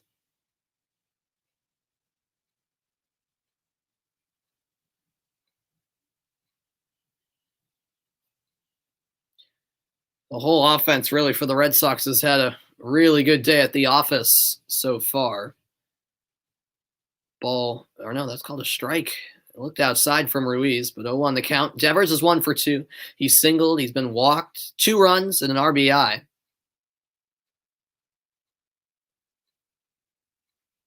Now comes the 0-1 pitch. And that's sent to shallow right. Drops down in front of Eaton for a base hit.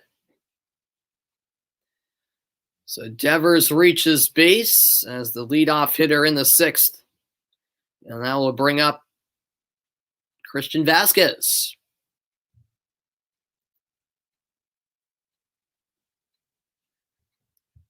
We do have a game break, folks. Jarren Duran hit 2 home runs in an alternate site game against the Mets. You love to see that. Jarren Duran, of course, one of many young players in the Red Sox organization. And good to see him having 2 home runs in a minor league game. We could see him get called up later in the season. As Vasquez attacks the first pitch, fouled off. Vasquez, as I mentioned, perfect 3 for 3, 3 singles, 2 runs. He's had quite the game.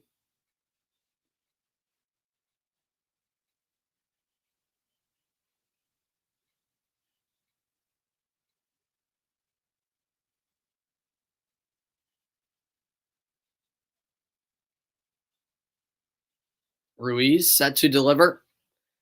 And that's outside. Ball 1.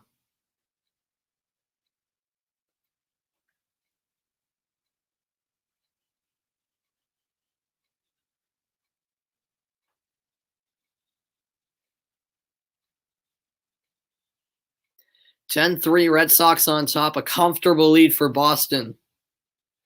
Here's a 1-1 from Ruiz. That's outside.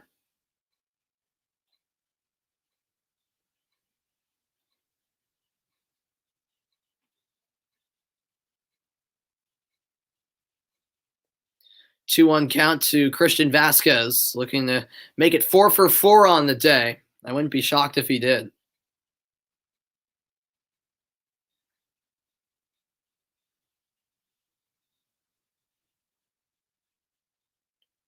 This is popped up into foul territory on the left side, but it's into the first row of seats behind the White Sox dugout. 2-2 now the count.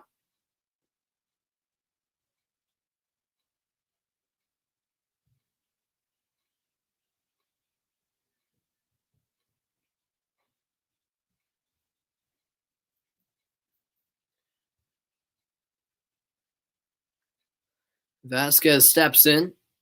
On first base is Rafael Devers. And the pitch from Ruiz is swung on down the third base line. The throw to second in time. The throw to first is late.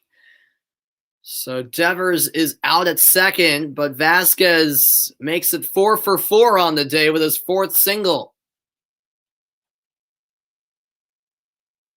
1 away in the 6th.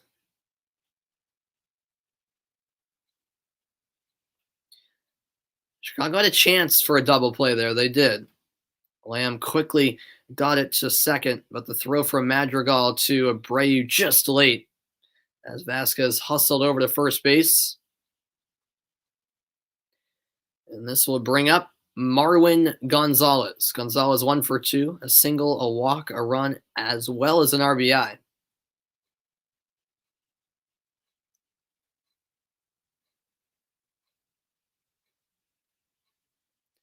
First pitch is low.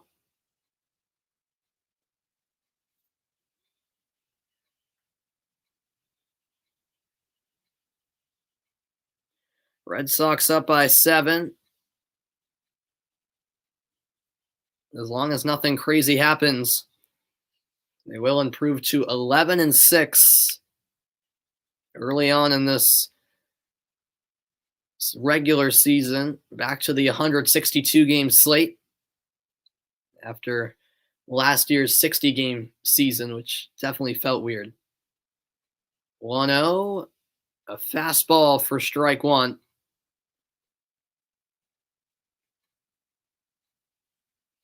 Ruiz, the third pitcher in for the White Sox today.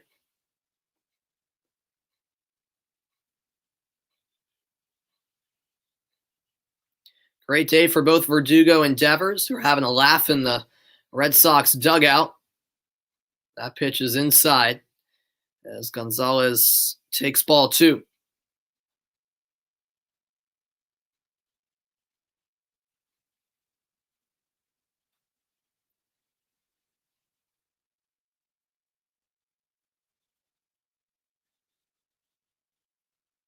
And Ruiz just dropped the ball on the mound, so that's a balk. That's a balk. Wow. So over to second goes Christian Vasquez. Let's see here.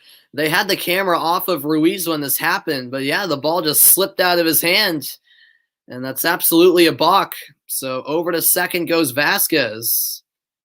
And the Red Sox are gifted a runner in scoring position. Wow. You don't see that too often, but it does happen once in a while in the major leagues.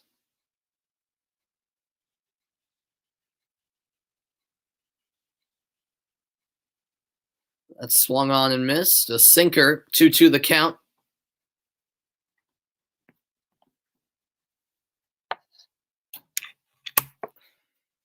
Vasquez on second after the balk. One away, bottom sixth.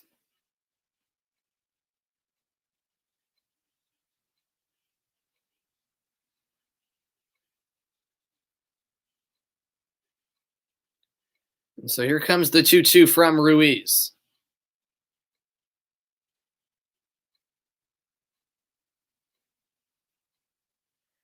Taking a lot of time between pitches, Rio Ruiz.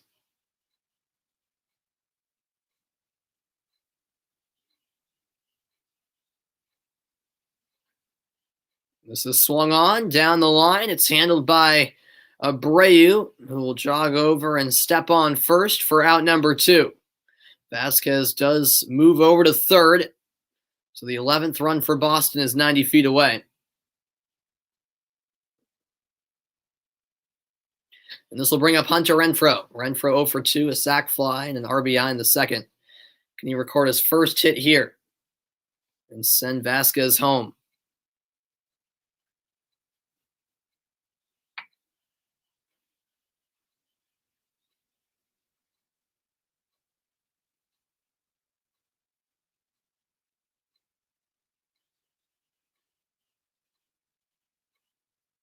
First pitch called a strike.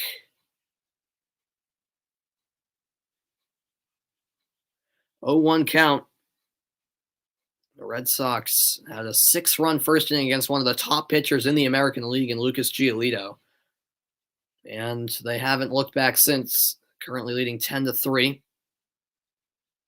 That's a fastball for strike 2, bottom left corner. And Ruiz a strike away from ending the inning.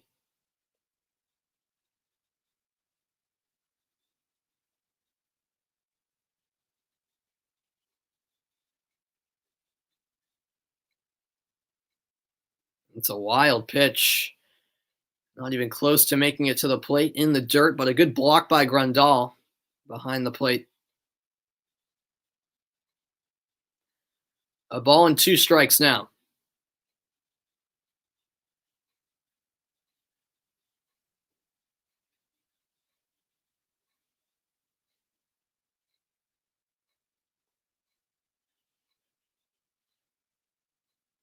Yeah, Ruiz taking an awful lot of time between pitches. He really is.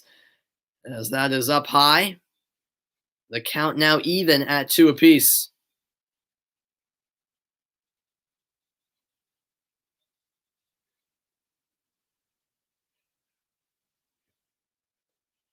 Renfroe seeking his first hit of the afternoon. Franchy Cordero is on deck as we head to the bottom of the Red Sox order.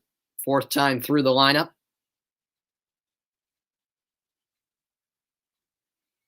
And that's upstairs, so the count's full. A 3-2 count to Hunter Renfroe. Just nothing's coming easy today for the White Sox pitching. It's been a rough day for Tony La Russa and his team after having a doubleheader sweep yesterday. 3-2 fouled off. The at-bat continues.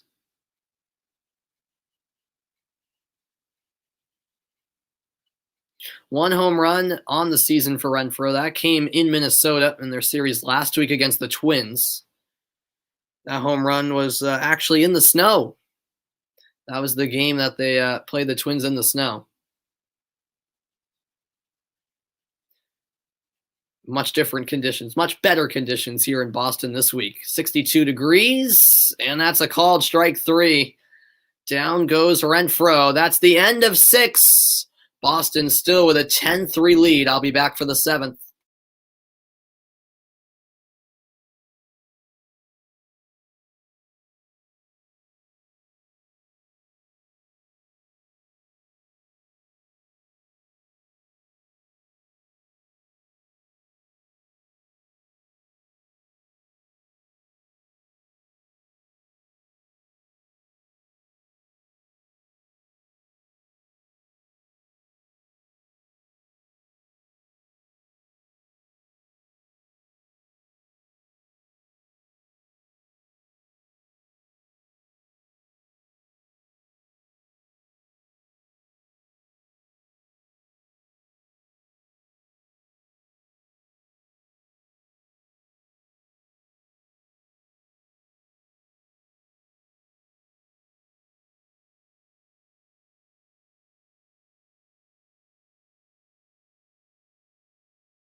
We go to the seventh, 10-3 Red Sox lead, and it's been a smooth sailing game for Boston ever since that they opened up with a bang with 6 runs in that first inning. And how about Nate Eovaldi today? He's been lights out, and he continues into the seventh here. Alex Cora will keep him for at least one more inning. Why not the way he's pitching?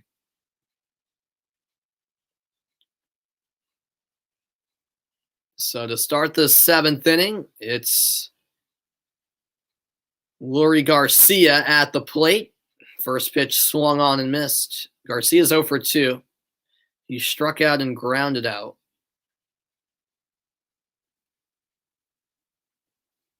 Here comes the 0-1. Inside. At this point, the Red Sox just trying to finish this game off with a comfortable victory. As the 1-1 takes a high bounce and lands foul down the first base line. Eovaldi was on the chase in case it stayed fair. But it did not. 1-2 now the count.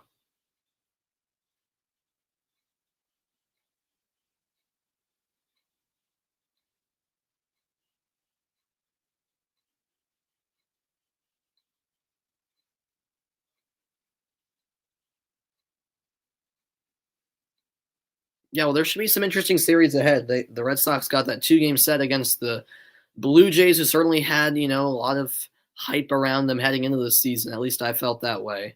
And then they've got Seattle, who surprisingly have done pretty well to start this season. Mariners on a long East Coast trip. As that fastball is inside, the count 2-2.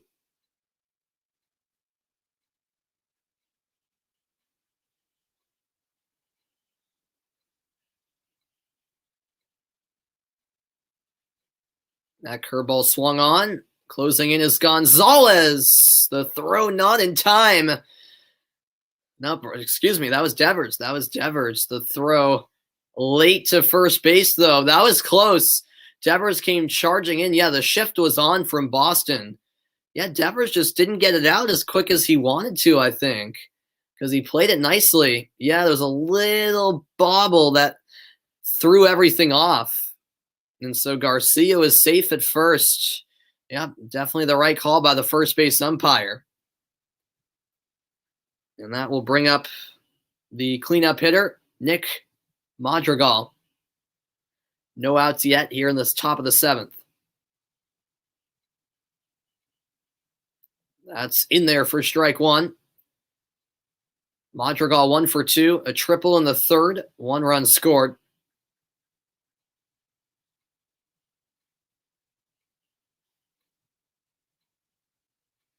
Eovaldi looking to roll through the seventh, and who knows if Cora will bring him back out for the eighth. I think this inning might be Eovaldi's last, considering the score line. That's low and outside. 1-1 the count. Appreciate all of you tuning in today. Glad I finally got to call a Red Sox game on this Patriots Day.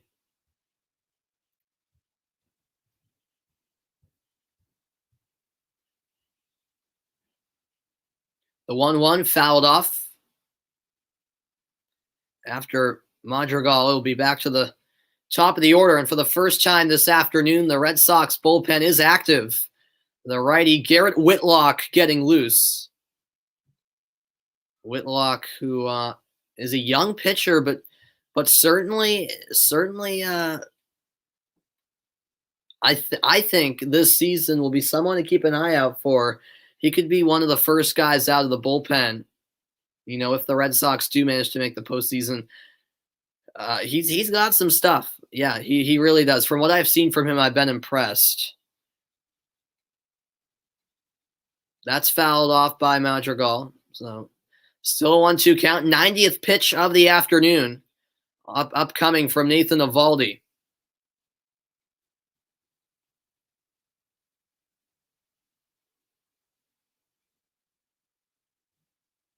And that's well inside. 2-2. Yeah, the fastball just got away. That ball was very close to hitting Madrigal. 2 balls, 2 strikes, and what a strike 3 that is. Swing and a miss. Down goes Madrigal. Another strikeout for nasty Nate Eovaldi. Oof. That is filthy right there. A fastball with a whole lot of movement on it. 1 away in the top of the 7th. Eovaldi with 10 strikeouts today. That marks his 4th career 10-plus strikeout game. He's been dominant for the most part tonight. Or today, excuse me. Anderson sees strike 1. Garcia is on first. Anderson's 2 for 3. A single, a double, 2 runs, as well as a stolen base.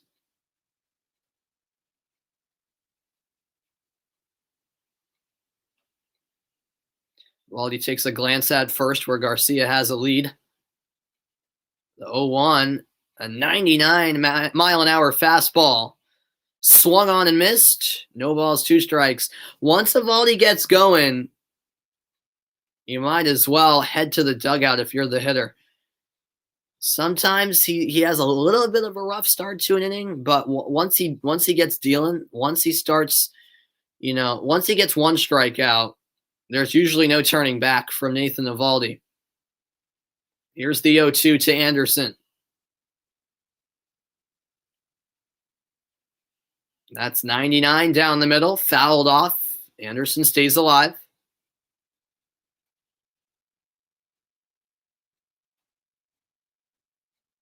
This is likely Eovaldi's last inning, although we don't know for certain.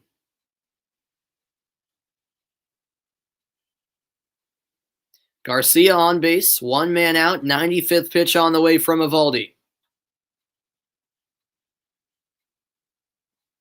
Eovaldi facing a really good hitter in Tim Anderson, and he staves off that pitch. Another foul ball. The count remains 0-2.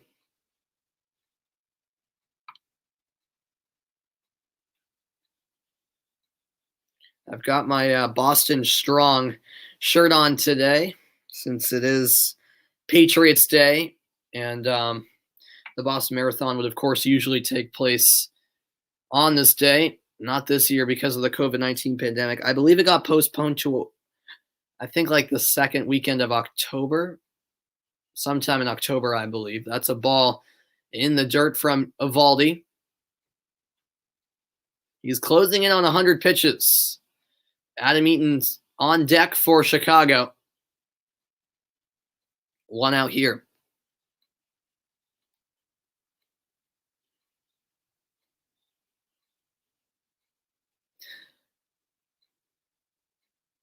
The Red Sox had 6 runs in the first, 2 in the second, 1 in the third, 1 in the fourth, for a total of 10. That's just sliced foul. Anderson not making it easy for Eovaldi to get the strikeout. It's been 2 strikes for a while.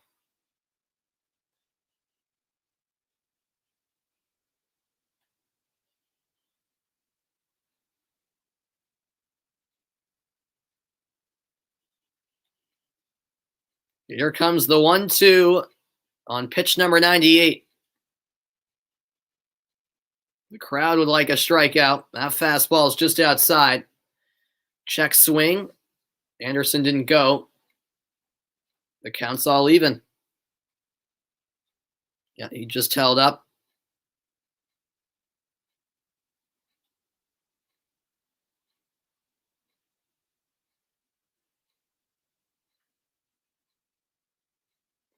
Eovaldi waiting for the right sign from Vasquez. Now ready to deliver. 2-2 pitch on the way. That's low. That's ball 3, right? Yeah, that's ball 3. Anderson thought it was 4.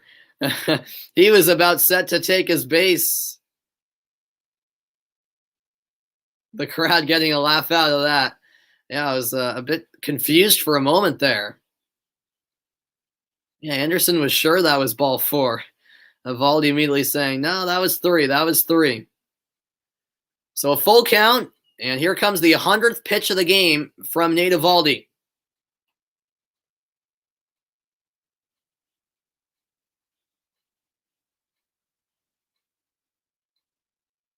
And that's a laser to left. It'll bounce down off the hop. Cordero's there. Into third is Madrigal. Is Garcia, excuse me. And it's a deep single for Tim Anderson. Runners on the corners, and that will do it for Nate Evaldi. So he goes 6 1/3 innings, 100 pitches. A solid performance from Nathan Evaldi, who had 10 strikeouts today, his 4th such game in his career, and he gets a standing ovation from the crowd at Fenway. I'll be back after the pitching change. 10-3 Red Sox lead, and Boston will head to the bullpen with runners on first and third for Chicago. What a game for Evaldi. I'll be back next as Garrett Whitlock will come into the game.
Strong game for Nathan Evaldi. He is responsible for the runners on first and third. He went 6.1 innings, 9 hits, 3 runs, no walks, and 10 strikeouts on exactly 100 pitches. What a solid outing it was from Evaldi. And so into the game comes Garrett Whitlock. 3 games, 6.1 innings, 3 hits, no walks, and 9 strikeouts. We'll see how Whitlock can do. First one out of the bullpen. That's a strike. Vasquez thought about throwing to second, but quickly getting back on, or rather quickly getting there, is Anderson. So it's a successful steal from Tim Anderson. Talked about earlier how he's really good at stealing bases, and that's his first stolen base today. So now 2 runners in scoring position for Chicago. Here comes the 0-1 from Whitlock. Stepping out was Adam Eaton, the number 2 hitter in the White Sox lineup. And time called now by Vasquez.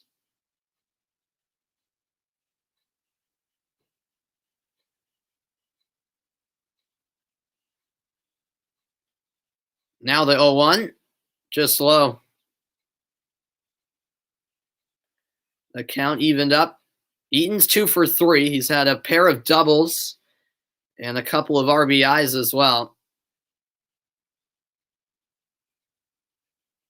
The White Sox looking to add on to their 3 runs. This hit is hit up the middle. There is Gonzalez, throw to first in time for the second out of the inning.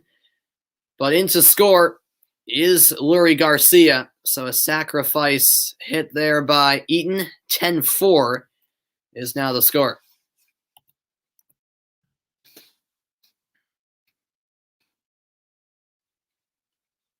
So 2 away. This will bring up Luis Robert.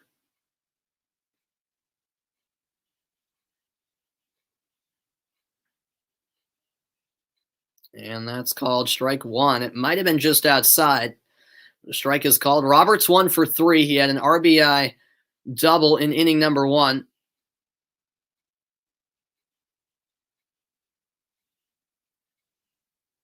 The 0-1 pitch takes a hop over the glove of Whitlock, but there at second is Hernandez. And the throw to first retires the side. The 7th inning stretch is here. 10-4, Boston on top.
Welcome back. We go to the bottom of the 7th. Red Sox up 10-4 in what's been a comfortable afternoon for Boston, helped significantly by that 6-run first inning from Boston. Beautiful afternoon at Fenway Park as we get ready for the Red Sox to come up to bat once more.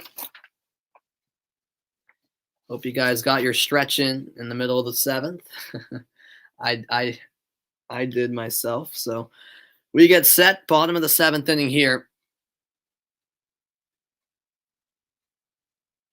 What a great performance today from Nate Eovaldi. And a new pitcher is on the mound for Chicago. And it's actually Yermin Mercedes. So Mercedes is pitching for the first time this season.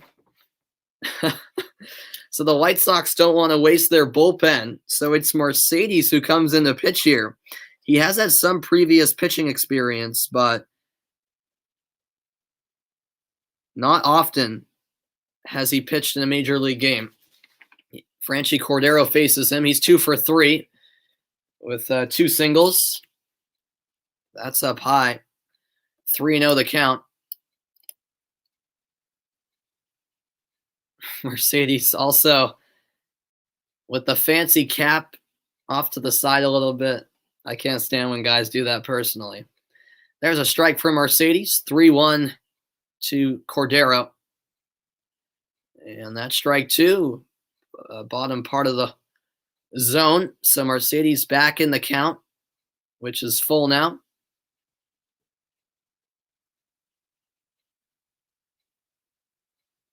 Dahlbeck's on deck. The 3-2 delivery is sent foul. Mercedes averaging around 80 miles an hour on his pitches.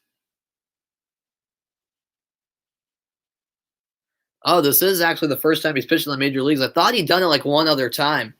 No, he'd only pitched in the minor leagues before this as Dahlbeck drives one down the line. It's a fair ball. Rolling. No, it's a foul ball. It's a foul ball. Excuse me. I thought that was fair. That was a laser, but it did bounce just to the right of the bag. I'd like to see the replay. But the count stays 3-2. And that's delivered outside at 77. Cordero's walked. He'll take his base. And next up, Bobby Dahlbeck.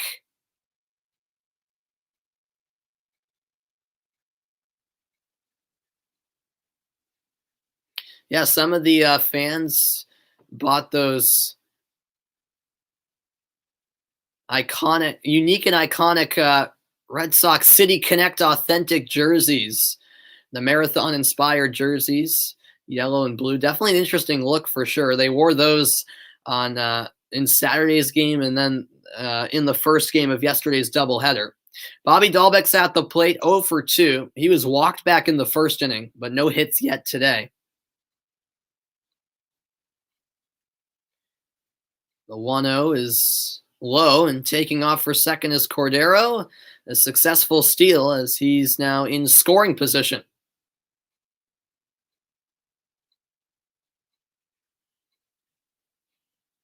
Boston looking to add on to the 10-4 lead they currently have.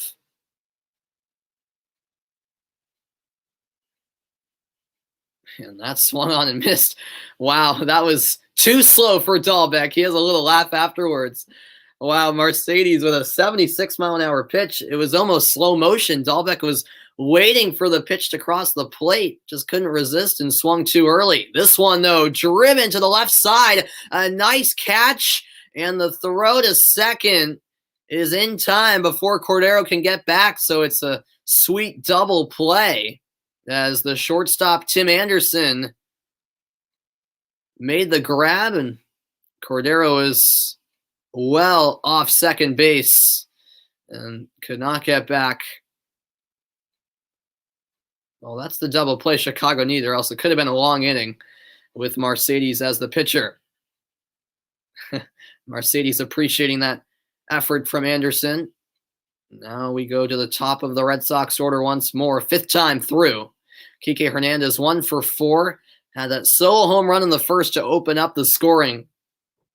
There'd be 9 runs to come after that.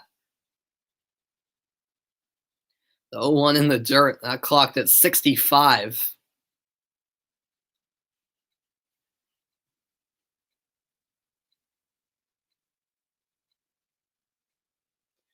The count is now even. Here's the 1-1. Strike 2, top right corner, as Hernandez let it go. Seemed like he disagreed with the call. That's a nice pitch, though, by Mercedes. It looked to be the correct called strike. Yeah, I mean, it is a pretty good game, especially for us Red Sox fans. Maybe not so much for fans of the White Sox, but yeah. Yeah, no, this has been great performance from Boston. That was a wild pitch. 2-2 now the count. No man on base for Boston,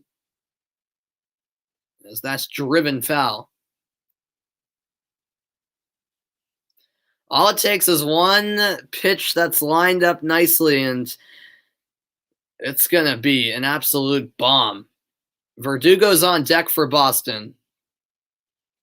Mercedes, it's his first time pitching in a major league game. He's not a pitcher. I mean, there we go. He's reached 82. He reached 82 there, probably his fastest pitch. Upstairs, though. Full count on hand. 3-2 pitch on the way to the leadoff hitter, Hernandez.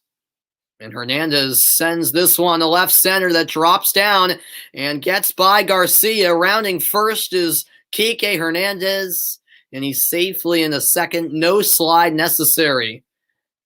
It's a double into left for Hernandez. His 4th double of the season.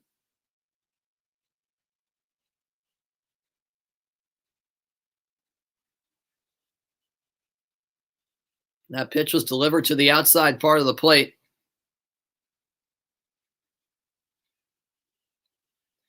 Kike Hernandez with the second hit of the afternoon. Waving to the Red Sox dugout. Boston having a fun time. It's fun when you're winning. There's ball 1 to Alex Verdugo. Verdugo's 2 for 3. He singled, had that solo home run. He's been walked. 2 runs total for him today. As that one's sent to shallow right. That drops for a single. And Hernandez hits the brakes at third. Runners on the corners for Boston. 3-hit game for Alex Verdugo. I got on top of that pitch. Yeah, nice hit. I really like the way Verdugo plays. He does such a good job putting the ball in play. Hernandez, for a moment, might have thought about going home, but he quickly hit the brakes as he was rounding third. Went back to the base. 2 outs. Here's JD. He takes strike 1 at 81 miles an hour. Martinez 2 for 4. A single, a solo home run. 2 runs today.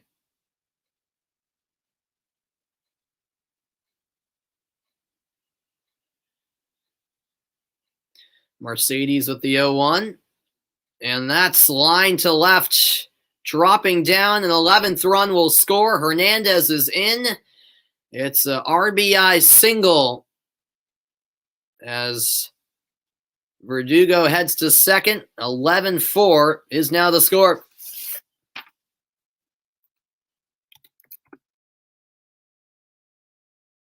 He was all over that pitch. The Red Sox with some great base hitting today. And up comes Rafael Devers. My goodness, that was way outside. Grandal did a good job to adjust and prevent that one from getting away. Devers is 2 for 3, a pair of singles today. 1-0 is high. Mercedes just trying to put an end to this inning at last.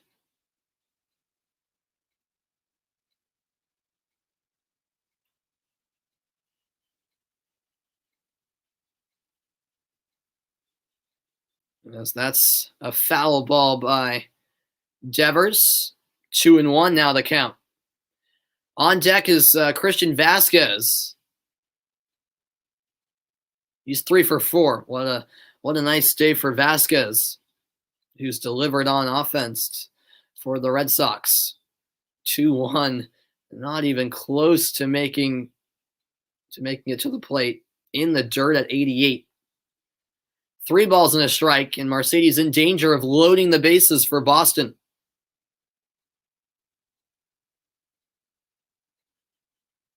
Here comes the 3-1. There's strike 2. Devers was set to take his base, but a nice pitch inside part of the plate from Yermin Mercedes. Only 75 miles an hour, but efficient nonetheless. Full count on hand.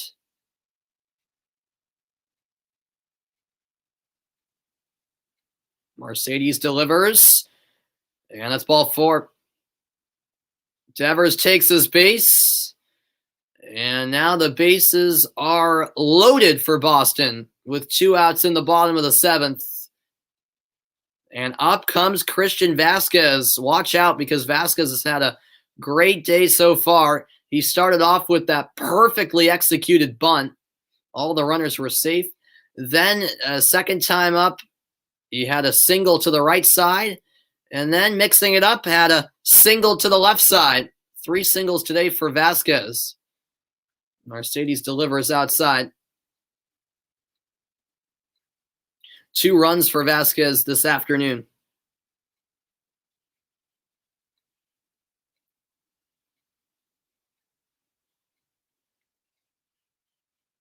One out. Just outside again. Mercedes didn't like that call. He wanted a strike, but it was just outside.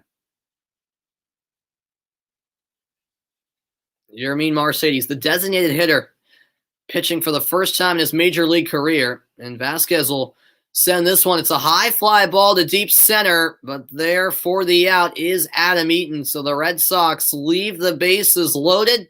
Mercedes only allows a run. Not so bad. End of the 7th. To the 8th we go. 11-4 Sox in the lead. Red Sox, that is.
I welcome you back. We get set for the start of the 8th inning. Red Sox cruising 11-4 they lead. Could have been more. They had the bases loaded in the bottom of the 7th, but come out empty-handed. Beautiful afternoon in Boston at Fenway Park. 16 total hits today for the Red Sox, as the White Sox will go up to bat, trailing by 7. And Garrett Whitlock's out there for another inning. And that's strike 1 to Jose Abreu. Abreu's 0 for 3. Quiet day. Ground out and 2 strikeouts for him.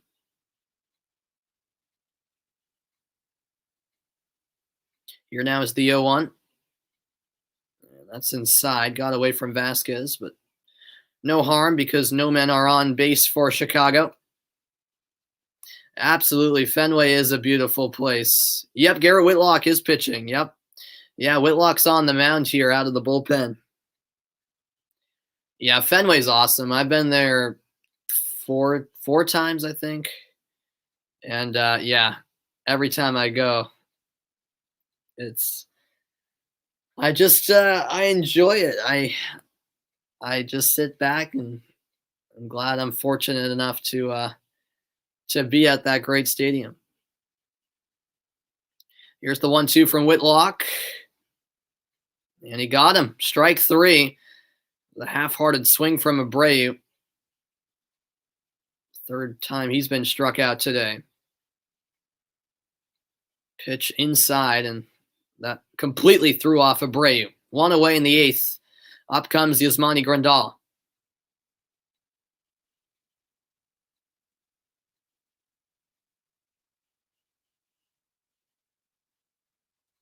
Grandal's been quiet as well. 0 for 3.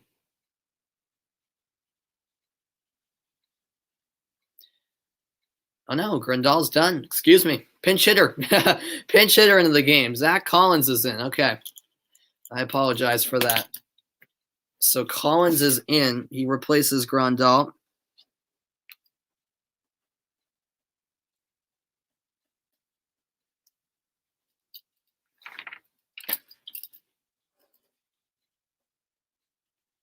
So that's the substitution made by Tony La Russa. Oh, really? You're friends with Garrett Whitlock's parents? Wow, that's awesome, man. That's awesome. Yeah, Fenway is absolutely a place where everyone can come together. No doubt about it. And another strikeout for Whitlock. Swung on and missed. 2 away as Whitlock is dealing here in the 8th inning.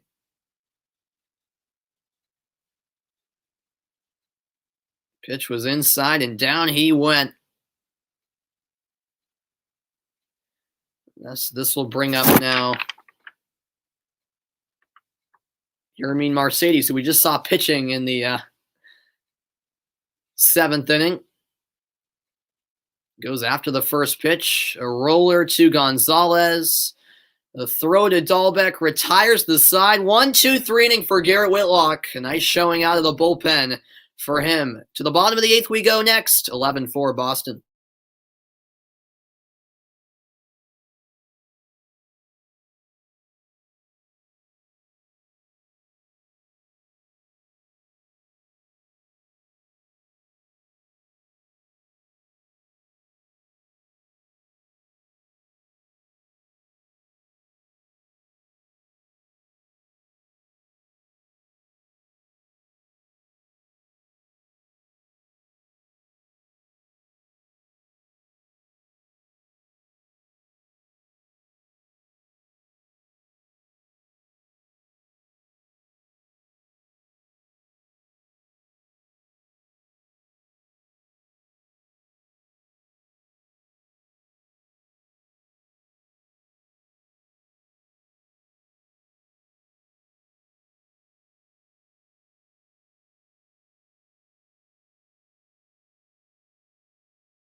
Welcome back, everybody. Final stretch of the game. We go to the bottom of the 8th. Red Sox up 11-4 over the White Sox. It's been a comfortable game. Yeah, that was very quick from Garrett Whitlock. A nice 1-2-3 inning on a sunny afternoon in Boston. Danny Mendick is making his first career pitching appearance. So he'll be the 4th pitcher today for the 5th pitcher for the White Sox, rather. So a debut for Mendick as he comes in for the 8th inning.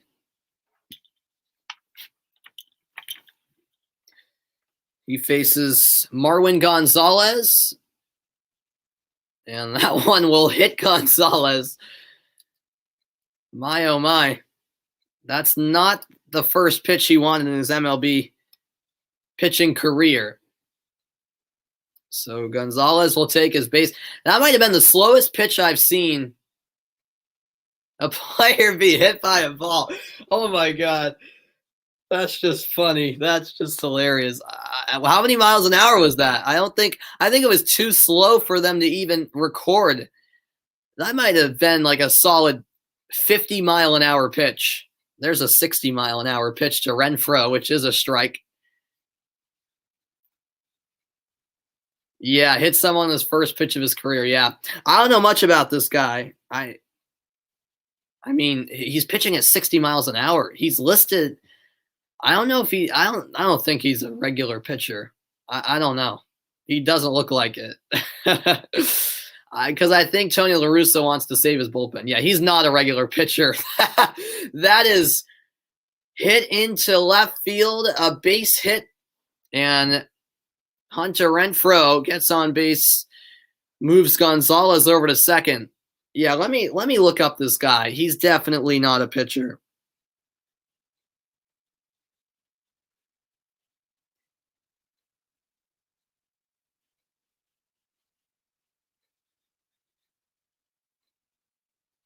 And so this will bring up Franchi Cordero, who fouls off the first pitch.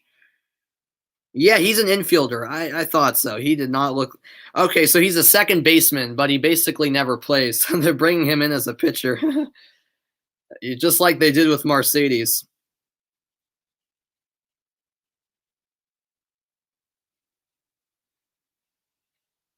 Oh, wow, he played at the University of UMass Lowell. Wow, he played at UMass Lowell. Okay.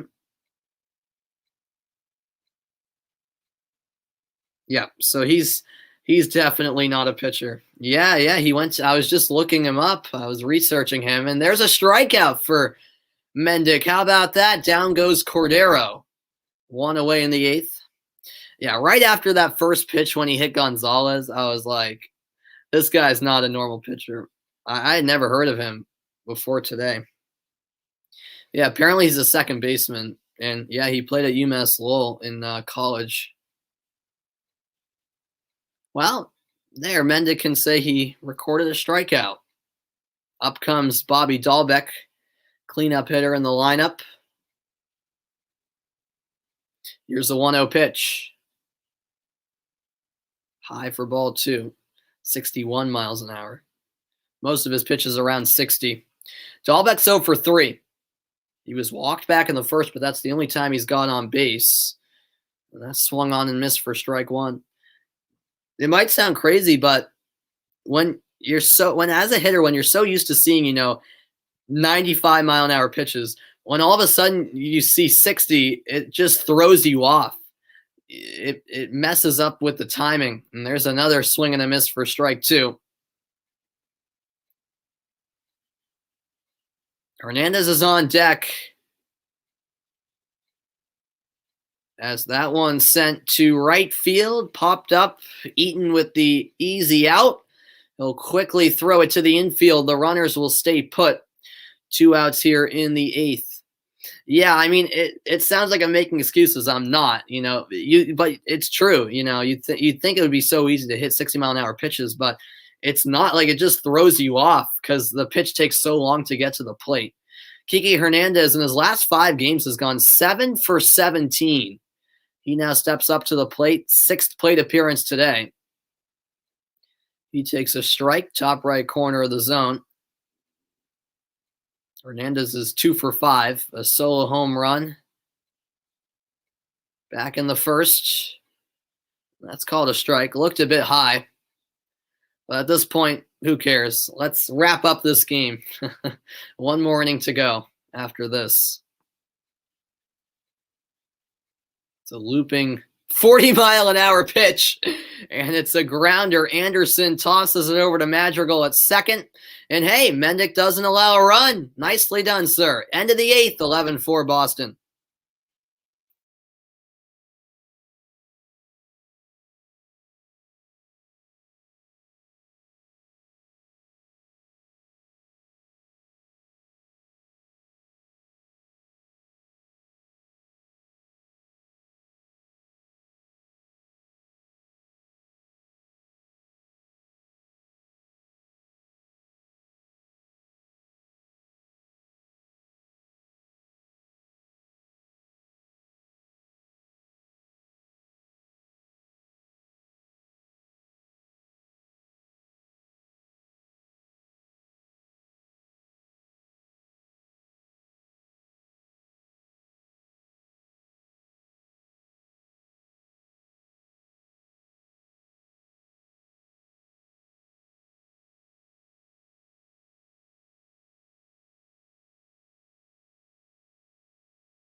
All right, the final inning is upon us. To the top of the ninth we go. The Red Sox up by 7. That 6-run first inning opened the floodgates, and that's really what got Boston the victory today. Because outside of that first inning, it's been 5-3 the Red Sox, so much more even, but that first inning was the difference. Yeah, hopefully a quick 3 outs for the win. Absolutely. That's fouled back. It's an 0-2 count already. At the plate looks like a pinch hitter. Garrett Whitlock looking to close it out here. The Red Sox, as long as everything goes smooth here, will end the game with 2 pitchers. Sorry, it's not a pinch hitter. It's Jake Lamb up at bat. Another foul ball.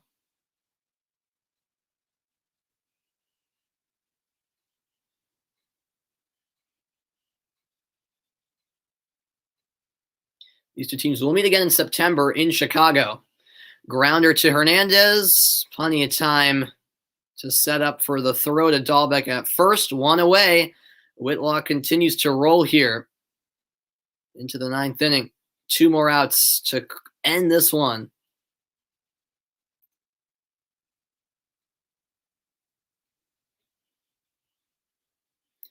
And now up comes Leury Garcia. Garcia 1 for 3, single in the 7th.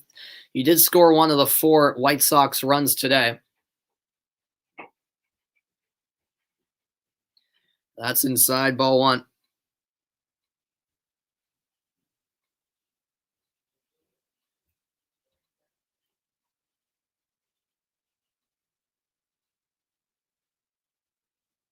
Same location on the second pitch. 2-0 is the count. Here comes the 2-0 from Whitlock. And that's fouled back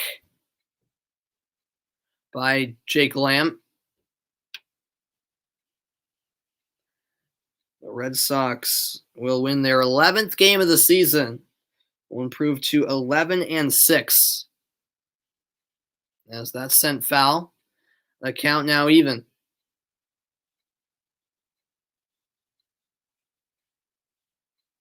So it'll be Toronto coming to Boston for a 2-game series, and then Seattle will come to town for a 4-game season. The Mariners have been surprisingly good to start this season. That pitch is low at 97. The count is full.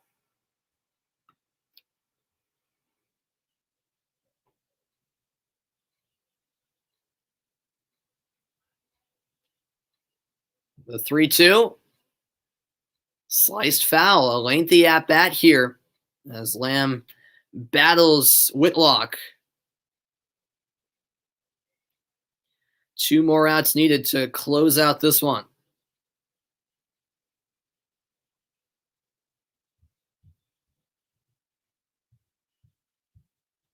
The 3-2 fouled off again. Whitlock with the 96-mile-an-hour fastball. On deck is Nick Madrigal,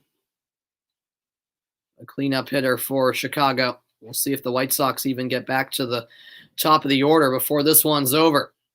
Ground ball. Devers is there. The throw to first puts the Red Sox 1 out away from their 11th victory of the season.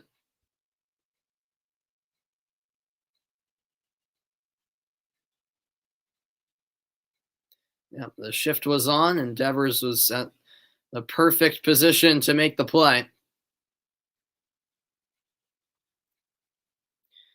And so up comes Madrigal. And can Whitlock end the game here with another 1-2-3 inning? A breaking ball at 79 for strike 1.